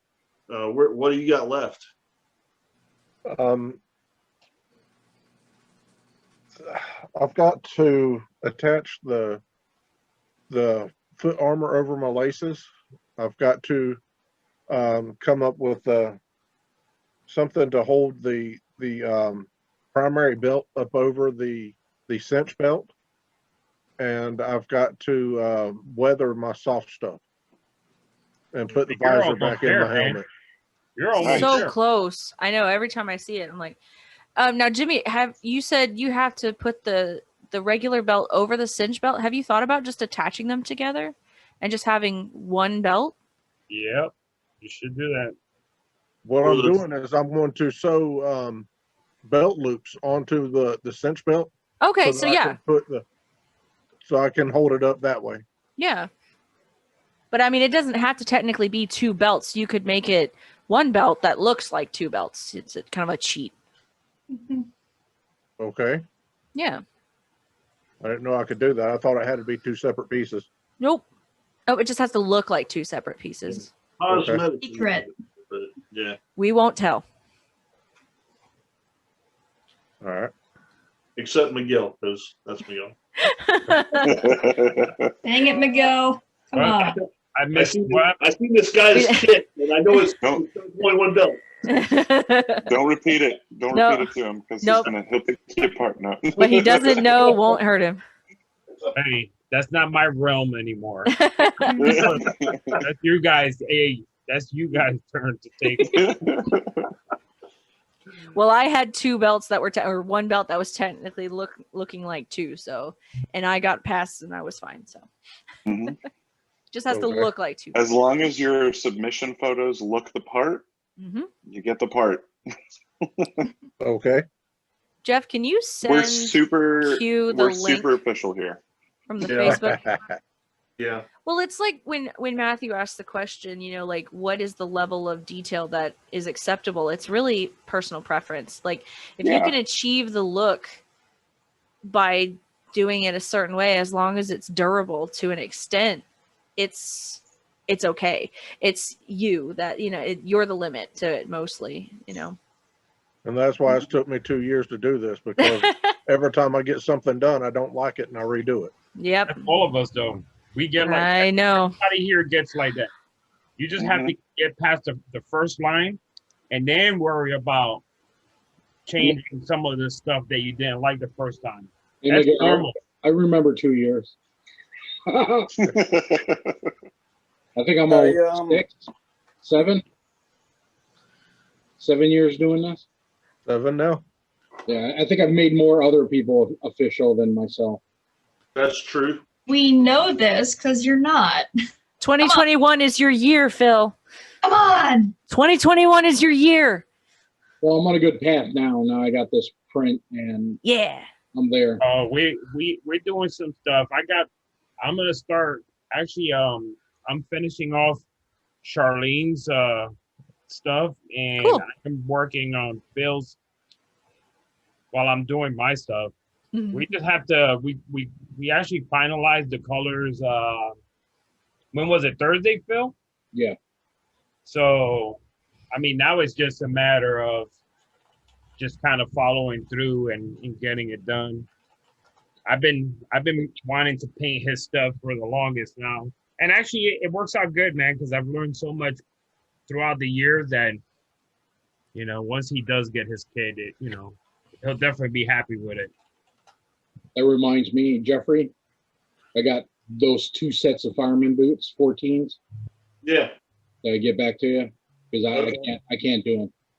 Okay. I ordered some boots, and I got my spats. So that's basically because of my knees and my ankle. I can't do the fireman boots. Okay. Makes It's sense. too much on my feet. Well, I still have More flexibility. At least for me. Yeah. So I got 2 14s. I got a 10.5 and a 9.5 right here, I think, or 2 10. So I still got a few pairs of those for people if they need boots. So that's good. Yeah, I don't know if you guys post it up anywhere. Welcome back. Or I can hold on to them if they live by me, you know, or if Tim knows anybody, Tim lives by me, that needs, you know, they're basically retired fireman boots. They're weathered, they're not destroyed, they're still good condition. You know, they're They just aged 14. out, right? I mean, I wear a 12.5, 13, and because my feet are been aggravating me, I can't even get them on. I can get them on, but there's no way I can walk around on them all day. So if they wear like a size 13 wide, they'll fit them perfect. But they're size 14s. They're good boots too, because I built a costume off of a pair of them for my sister, and they're great. Does Saul wear them too? What? Saul did, but because of how small he was, he looked like a little boy playing dress up. So we decided to get him different boots. He's so cute. Big boy boots. Don't mean that in a bad way. Big boy boots. You say that, but if you ever go back up north for a con and it snows on us, they're damn good watertight. They would be, yes. You Yes. always be low pan to me. Yeah, right. Low pan. He bought motocross boots for his kit after that, and then he got them home, and me being the behind the scenes nerd that I am, he brings them into the house, and I'm like, you got Darth Maul boots. And he goes, what? And I pull up a behind the scenes photo. I was like, you got Darth Maul boots. They're like the exact same motocross boots that, you know, they picked for Maul's costume. So I was That's like, great. sweet. So I got a question for the group here. Yes. This is more so for the ladies as far as their armor. I know with us guys, it's, you know, we've got for our turn-in to get submitted to be approved for the Mercs, our spacing and all that's kind of, well, that's across the board. A little bit easier with the guys considering, you know, we've got more of a flat canvas. Ladies can be a little bit different because of all the curves. A lot of times from what seems to be a straight line going down your chest or up underneath, then when you, it doesn't exactly I equal redid out the my same with you ladies. Yeah, I So- redid my belly plate like literally 6 times because I couldn't get it to. The spacing was so bad. But Were you having problems submitting with it that way, or was that more of just your preference in wanting it to look a certain way? I hadn't even submitted yet. I was just trying to get it to look a certain way before I submitted. I also had a lot of help from Rousselors when I was applying, so I didn't actually apply until I felt comfortable with how it looked. And that's why we reach out to your Rousses, you know, and have them help you if you're a girl who's looking for. Are you building female armor right now? Yeah. Okay. And it's all been custom. This particular one, how would I say it? There's probably less armor than what most women, but that's the look that she wants. Yeah. And I'm fine with that. But again, with that being said, you know, spacing and all that, you know, we're trying to keep it as. Yeah. Lady Fit need more armor? Well, she's a lady that's heavy up top, you know, so you We can't get away understand. with just, No. you know, so we had to do custom 3D rendering of her, and I mean, she's, so nothing looks straight, everything's round, that makes sense, and it's like, all right, Yep, she I wants to had know that. if that's going to pass. I'm like, we'll see. that makes it rough to build. You know, it's a lot easier going, you know, nice surfaces. Yeah. She's definitely wanting the traditional boba style plates with the. They're custom plates. I told her there's no way we're Yeah. going to do traditional. I mean, I just mean like she wouldn't want legacy. Because I built, because I've scratch built 3 2 kits now. I've scratch built the 3mm Centra one, and I've scratch built a 6mm Centra one, and I literally just switched to 3D printing because it's way easier. And what I did with Phil is he printed off the April Storm plates for me. I tried with that exact plate. I tried those on. And then after I tried those on and made sure the spacing was good for that, then I made the belly plate. So then I was able to measure how they sit on my body. And then I can make that instead of just trying to make it all at once, you know, put the pieces on that, you know, fit. But as far as like, are you worried about like the side or? Well, it's, that's where I just came from all afternoon. You know, I took 50 different measurements, you know, cup size, you know. I will say nothing.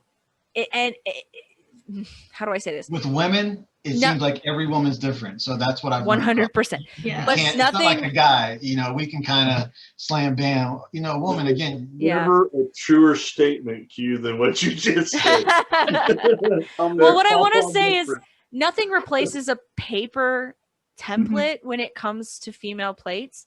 And what I usually recommend is making a paper template, doing the darts. And if you know anything about darting, you can dart the paper so that it fits. And then you might want to take your measurements from that. You can tell where the curve needs to be, and you can tell where it's going to fall on her body. I mean, we've actually, I don't feel like running back out to my shop. I can show you what we got. I have a process that actually works great with the ladies to do that. As far as the top plate, what I always do is I have them go to Walmart, wherever, get a cheap brawl that they like the fit. Yeah, makes sense. That fits them well, and then I take that and I actually staple it onto a piece of plywood, and I fill the cup with foam. Well, With that's spray effective. foam, just get at Home Depot. Yeah. I've got her exact form that she wants. Gotcha. And it's a brawl. It's, you know, and now from there, with my 3D scanner, I can render, I can scan that, and I have an exact 3D file of that shape for her. And then I can print and then alter from there. Gotcha. So as far as getting the shape, that's not an issue. It's just more so, again, I guess it just depends on the person. Some people get really hung up on, you know, if the gap is only finger wide, if it's too wide there, the gap between, you know, It your is chest plate possible. and your belly. Because I was able to do it. I know Chrissy's done it. Mine's not very curved though. Yeah. Yeah, So just interesting. I just figured I'd ask the ladies. Yeah. In the group. I think we all kind of go about it a slightly different way. Right. When I scratch built everything, I started with paper. And then I literally paper and tape and scissors, and I cut and darted and taped until it literally fit my Old body school, perfectly. and it works. It does. And I can't, you know, for people who don't have the awesome technology that you do, paper and tape and a template. Yes. And it's as easy as that. Or if you fit perfectly into the April storm plates like I do, somehow, just go with that. Yeah. I don't know how I lucked out on that. Phil was like, "Hey, I was over at his house one time. He's like, try these on." I put them on. I'm like, did you make these for me? What the hell? This is exactly my They're decent files. I just, because of what I do, I don't ever use them because of the whole resale thing. You know, I'm not. Yeah, no, I get that. You know, she does good work, and I don't want to take that from her. You know, so. Makes sense. I'm sorry I didn't have an answer. I don't think I. Sometimes the answer is just bouncing ideas off each other, though. Yeah, true. Yeah. Yeah, and so I told her, like, look, we don't know until we get there. I told her, our local group, they're not gonna. It's not like they're gonna turn you away as coming to hang out with us or anything like that. 100%. You may not necessarily have the qualifications to pass to get in yet. We may have to do some tweaking. I was like, but that's the whole cosplay world. You know, it may be a year, 2 years down the road before you actually get in. I was like, look at me. I was like, it was 4.5 years before I even attempted to turn in, you know, for my kit. So it is unfortunate though. I feel like with a lot of female plates, it is a lot of trial and error. It is. Yeah. And I told her, I was like, unfortunately, it's not like I can whip you out of set in a couple days. I was like, it takes you time. gotta sit down. I was like, we're gonna get close and personal because I'll be taking a lot of measurements, and you know. Mm-hmm. Have you tried doing the duct tape mannequin? What was that? Have you tried doing the duct tape mannequin? Fortunately, I haven't needed to. Again, I mean, I could literally, if I know Tom does that for his armor. When he makes armor for somebody, he asks for a duct tape mannequin. So maybe that is something you might want to look into. But that's different for Tom because they're not going to his place and yeah, but if you need like exact, and you need to have somebody, you know, if they aren't there all the time, then you could have it on hand, and duct tape's cheap enough. So yeah. Fortunately for us, I mean, I can go over with my laptop and the scanner, and literally, if you have, you know, a tank top or something like that, and you just stand there still, I can scan you, and it's done. I have your rendered size, and then I can cut and paste from there into 3D Builder. So you have a clone factory. Yes, but again, you know, every woman's different, so it's true. Yeah, it's different with Mandalorian armor compared to Stormtrooper armor. Stormtrooper, it's one big piece. If you have a D cup, I mean, a woman who's an A cup, you can still put it on. Nobody knows the difference, you know, if she's an actual A or a D, you know, because it's covering everything. Mandalorian is a little bit different because you've got individual plates. You know, if you got a woman that is an A trying to have a D cup armor piece, well, you're going to see the difference in that 9-day difference. Yeah, immediately. So, right. It's a different world. you know, we're a little bit more custom than a trooper. So Well, that's one of the biggest reasons why I went with a legacy plate for my second kit, was because Amazon? it was a little bit more forgiving when it came to the cup size, or just fitting it over top, because as long as you fit inside of it, it worked, and it was a little more forgiving than right. That's why I think a lot of women do go originally with the legacy armor, because it is more forgiving, and as long as it fits to a degree, and isn't overlapping too far to your Right. shoulders, it does allow you to kind of fudge a little bit when it comes to the sizing, and then you don't have to worry about spacing either. But when you're doing those traditional boba plates, female style, they can be difficult.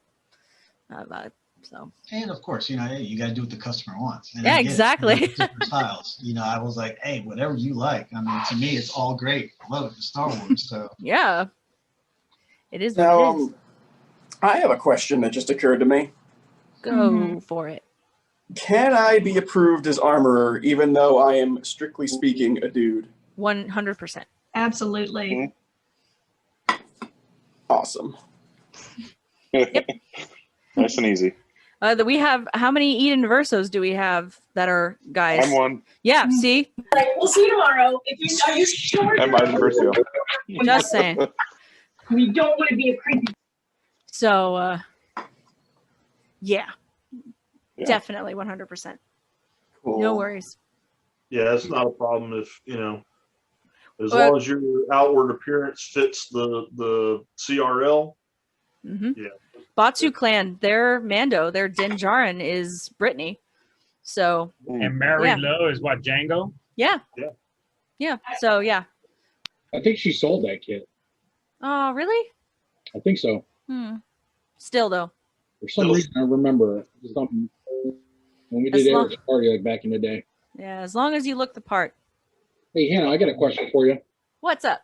You were having a problem with the belly plate. Were you trying to use the stock shape?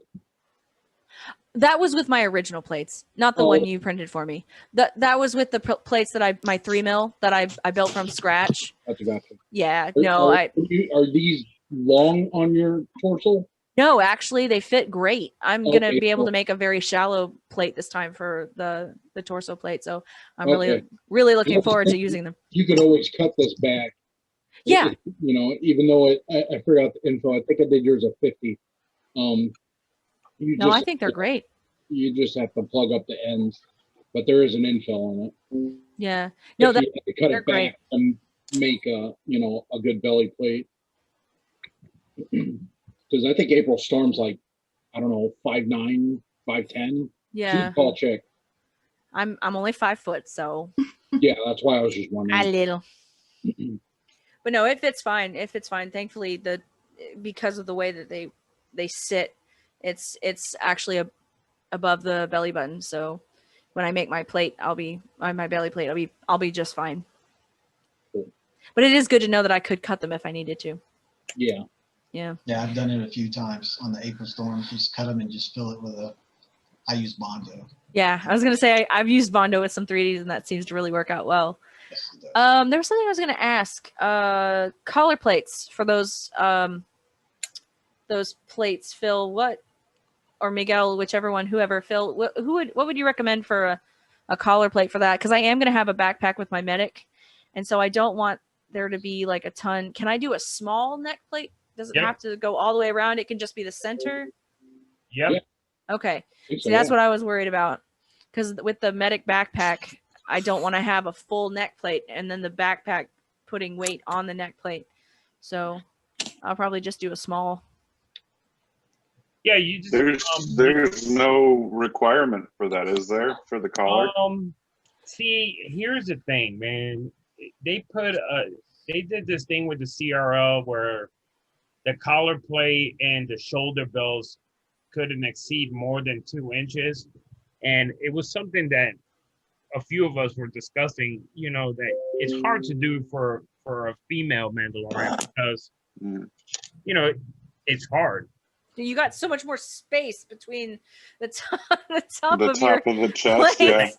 But you could, you know, I mean, honestly, you can probably incorporate something similar to what Bo-Katan has in the Mandalorian show.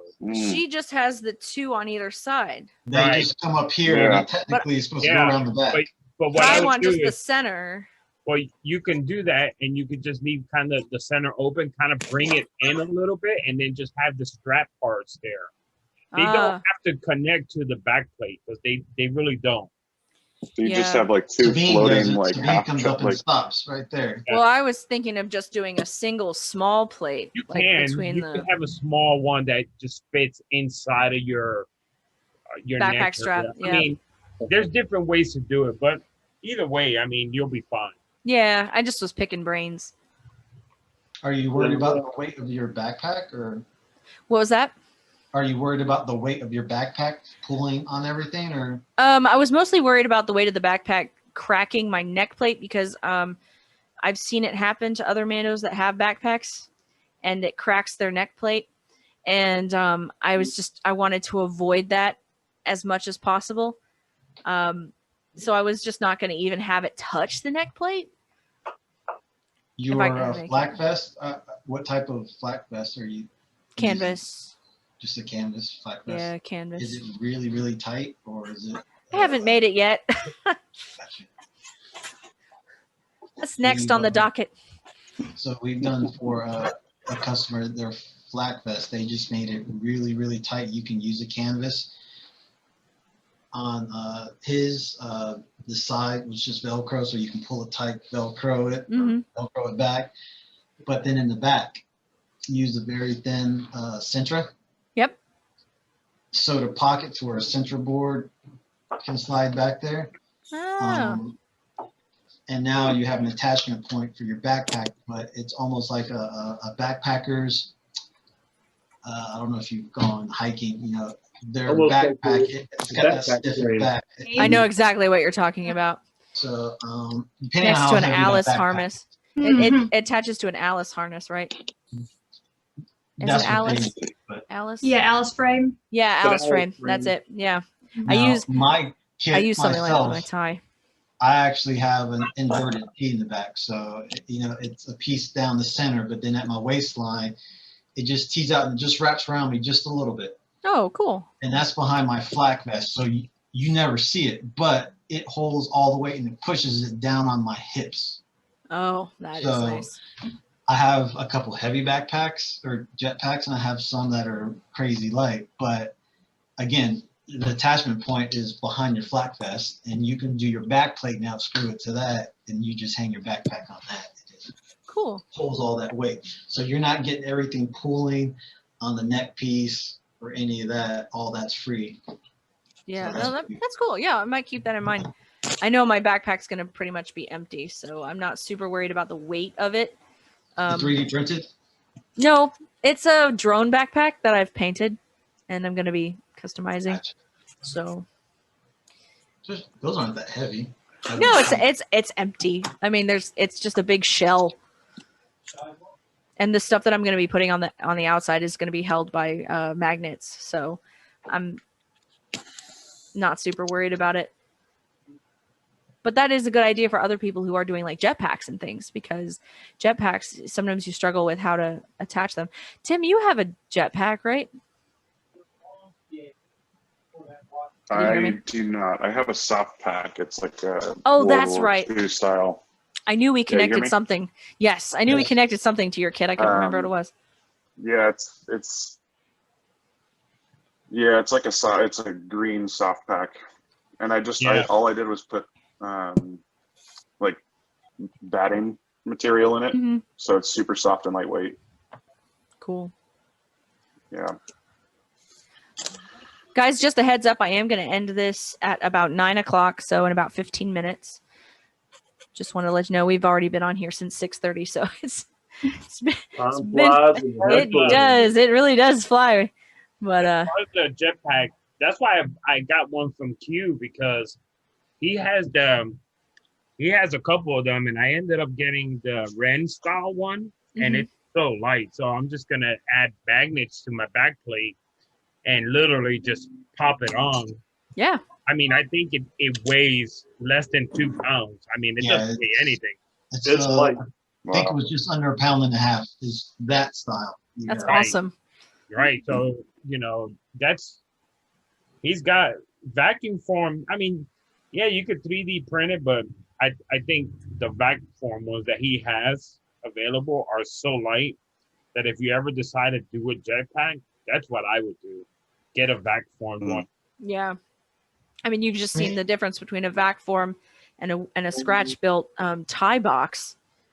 I've held somebody's scratch built tie box versus heavy. Yeah. Oh my God. I can't even imagine holding that. But mine is vac formed and it's light as, I mean, I forget it's there sometimes. Yeah. No, yeah. That's my main reason. I hit Q up. I say, hey bro, I need a jetpack and I know you got them vacuum form goodies. I mean, I don't know if you can see, I got a Rin for the arena. So I have a Tristan Rin. Oh yeah. Nice. So I've got the Rin, Sabine Rin style there, and then that is the arena style. That one weighs almost 2 pounds. That one there weighs under 1.5 pounds. Nice. So, 3D print, you can get more detail. You can do different things. Vacuum form has its limits on what you can and can't do with it. So it just depends on your build. For sure. I have some backpacks. Do you make like a Django Fett style one? I haven't made that one in particular because there's some people that have already done a pretty good job on that. So I tend not to try to do what people have already done well. Yeah. Again, I'm not trying to mix my finger in air Kool-Aid or anything. We did that as soon as Tristan Rin came on the scene, and they showed his backpack. So we made that one. It's close, but it's the Rin style. It's not the Django or Boba, styles. Right. Yeah. I like it. So, oh, that's who's no. Know what? It's Mike. It's been Mike this whole time. He's fine. On the boots, I went out and I grabbed the fire boots that I had outside. The reflective has to come off. Yep. The handles up top have to come off, and the globe logo on the toe. A little bit of Bondo over that, and you got a nice pair of leather uppers that you can mount armor on, and they come pre-weighted because they've been in fire. So I got two 214s there, Phil. 214s and 210s here. So nice. Russells, if you got guys need boots, that's what I got. So Russells. Like the Keymasters. So who all's going to MercsCon? I wish. No, I'll be doing CouchCon. Yeah. CouchCon 2021. Woo! 2 hands. All right. Jeffrey's gonna be there. Are you, Jeff? Yeah, Jeffrey will be there. Miguel, what's up? Huh? MercsCon? Bro, I'm there. All right. Well, I didn't see your hand come up, so. All right. Hey, I told you that before. I said, hey, you going to MercsCon? You said, yeah, bro, I'm DJing. I said, all right. Oh, are you DJing too? Well, I'm gonna try to pass most of that off because man, I'm doing too much work as is. Hopefully, I can just hit play and just let something go.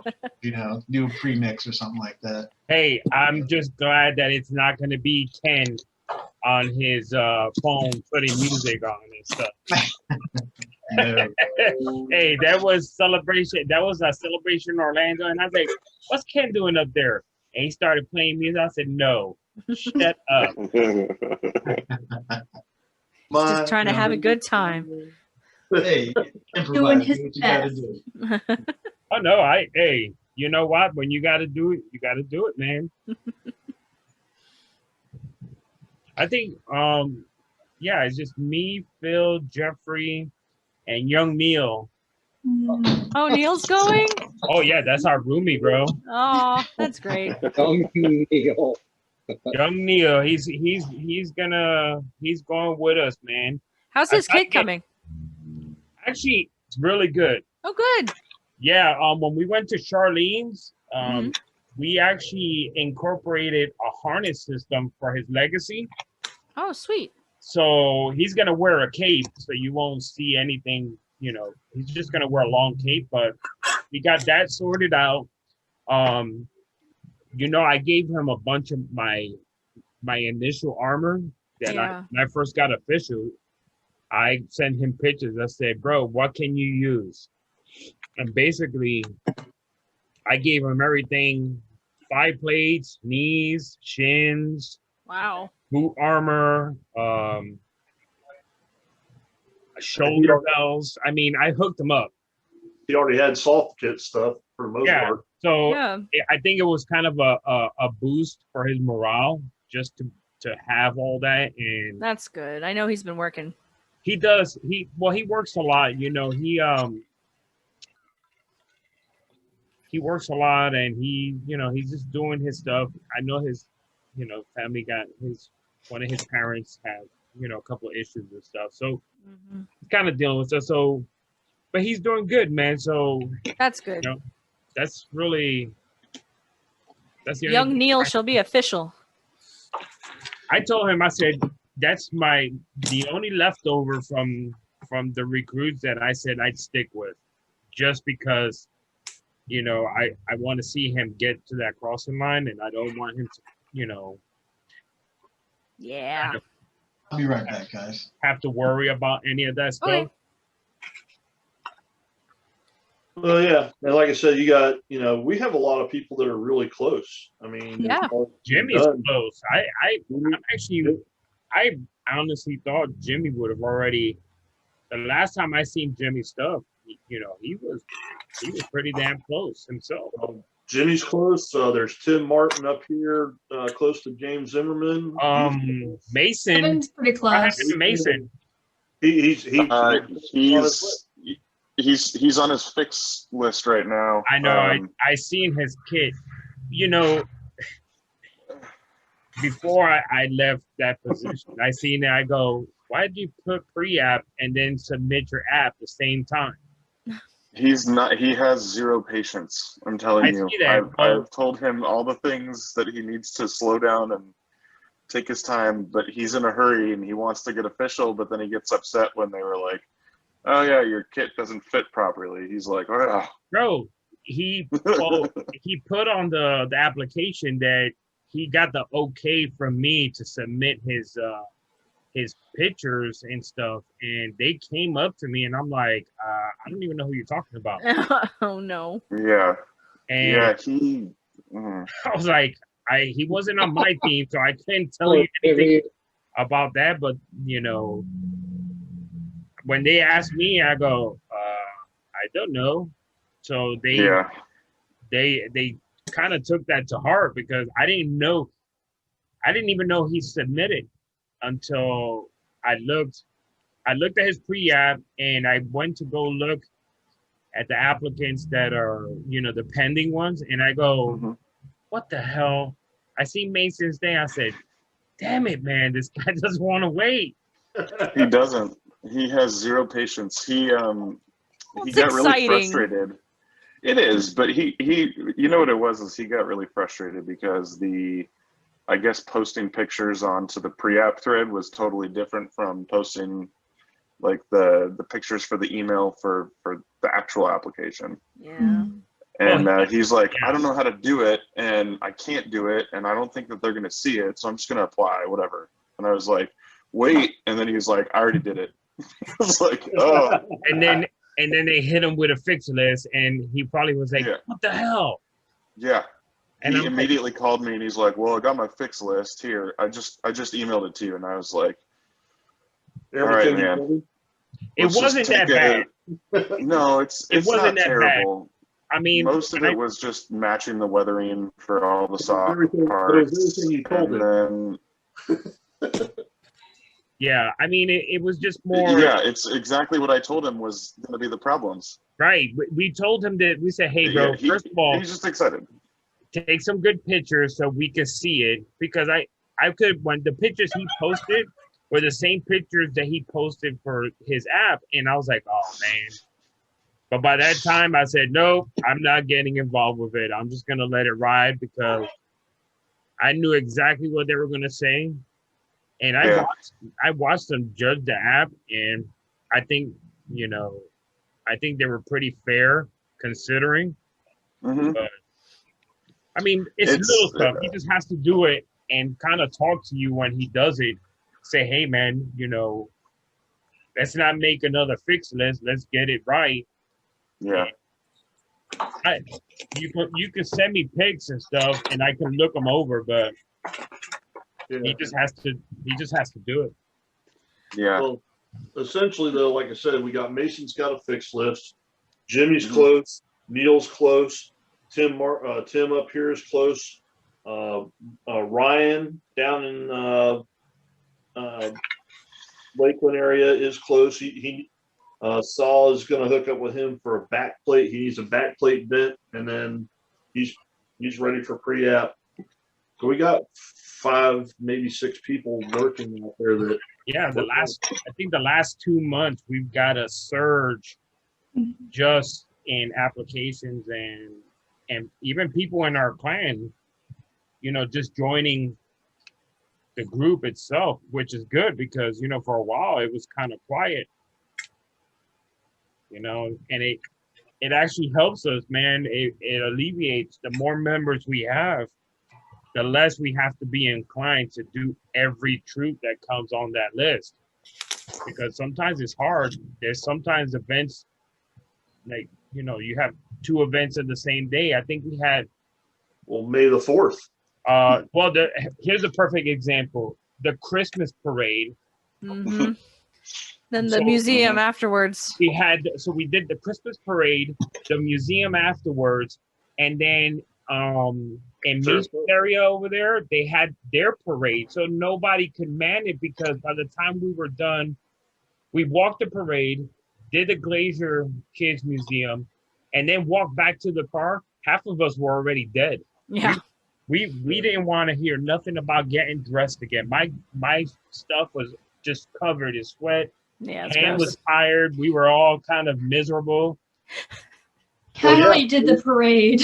Yeah, and Chrissy, I think that was Chrissy's first parade, right? That was your first troop?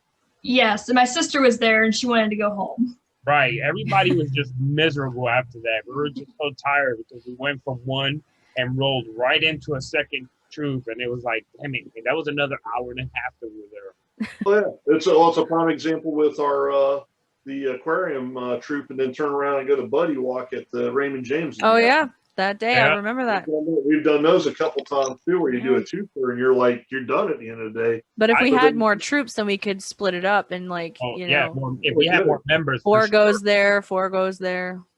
Right. Well, you got like May the 4th be with you. There'll be 20 events in an area in one area. Oh yeah. Well, at some point, I'll try to get that kit there approved. So that way, because I just hate wearing my regular kit so heavy. That there, all vacuum form weighs nothing. But hey, why do you think most of us, me, Han, Zimmerman, we've went from wearing super heavy stuff to now we're trimming. Yeah, exactly. Yep. Basically, we're trimming the fat. We're just like, everything has to be light, 3D printed. I don't look. That kit is extremely light. It's just because I did Tristan Wren. Now I've got CRL to pass because it's so it's it wasn't. I think there's 2 approved now. There's a few of them now. It's like we've got a lot of DINs. We got a couple paths. There's a few armorers for sure. Yeah. Let me see what else. I'm gonna be a frog lady eventually. Yay!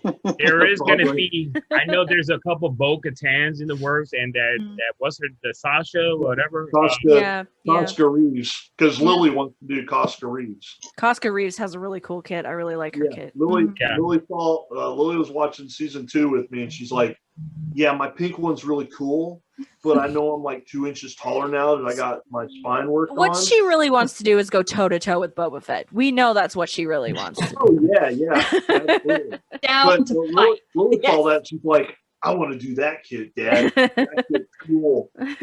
Yeah, I have that chest. Like I said, I have the chest plate for that. It's just you print it, and then at the rate Lily is growing, forget about it. By the time you get all her stuff together, you'll have to redo her. And that's why I want to wait on it. That's why I want to wait on it. She's actually the doc. Within the next year, she'll be pretty much done growing, which is why they did the surgery now. Yeah. She's got 2 metal rods in her back now. Q. She had scoliosis surgery, but she's got 2 titanium rods, and she, like I said, she went from before the surgery, she was 5 foot. Now she's 5'2". So sorry about your luck, hand. But she was gonna outgrow me anyway. I know. I'm But- still taller. Yes. The problem I have is that as a dad, you got your kid really wants to do this, which I encourage it because it's that creative level of it. But now she's at that point where she wants to really go full throttle. But I'm like, hold on, just like 6 more months till your last thing, and they'll tell you you're done growing, and then that's when you do it. Because now I know I'm done. I don't have to try to do it again. Because let's be honest, it's not a cheap hobby. It's No, not. it's not. It's not. Hey, and I don't know who told you they stopped growing, bro. But you haven't Unless seen they're me. Hey, you haven't seen my 2. Janice is almost as tall as me now, bro. Like she doesn't look that like she's 16 years old. I stopped growing at 12. That's fun side. Fun side forever. Oh, forever. Ezra, I got a quick question for you. I saw, because I came in late, and I saw you glazing that helmet, the automotive. It looked like the automotive red glaze. Yeah. Is that what you usually do? Yeah, I usually do the Bondo. Then hit it with the mouse sander. Gotcha. Kiri, Have you seen they have it now in an aerosol can? There is again, if maybe the next armor party I'll bring it so that way I can show everybody. They make it's not cheap, it's an automotive primer in the aerosol can, but this isn't stuff that you get at discount or anything like that. You have to order it online. But it comes out like almost a milkshake. It is thick. So it's not like the Rust-Oleum? No, it's like nothing. This is meant for automotive. Like I've dealt with that for years. So is that like the 2K high build stuff? Yeah, that's what he's talking about. Kind of it's like that, but it actually comes out. It almost looks like it's foaming when it comes out, and it hits you. Yeah.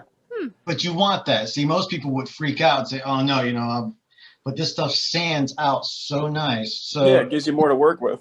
Yeah, you just hit that whole helmet once, let it dry for 30 minutes, come back and hit it again, and you can come back with some 120 on that, and you can crisp it out amazing. I'm intrigued. It keeps you from having to do all that work, because I've done that many of times with that red glaze. It works great, but it's a lot of work. It's tedious. I spent my whole time doing this. Yeah, no, I caught it at the end. I was like, he's glazing that with the red putty. So every once in a while, I'll come back and I'll hit, after I use that primer, I'll hit certain spots that maybe there's a hole or whatever with it. And so keep using that. It's great. But next time we get together, I'll let you guys see the brain and stuff. It's like $25 a can. It's not cheap.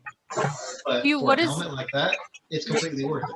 What is it called? I'm making notes for the virtual AP, and I can add it to. There's a K2 brand. I don't remember the exact name of the brand I use. I'll have to run out to my shop and get it. Okay. But yeah, no worries. next time we do one of these, next time, if everybody reminds me, I'll bring it. I wouldn't use the mouse sander either. No? What was that? Sander, yeah, that stuff sands so quick that you don't want to dig into the plastic. Right. Well, I go with foam light strokes. Yeah, like a foam sanding pad. This way your fingerprints aren't digging in. You want an even sand, especially, when you're just trying to fill the lines. Yeah.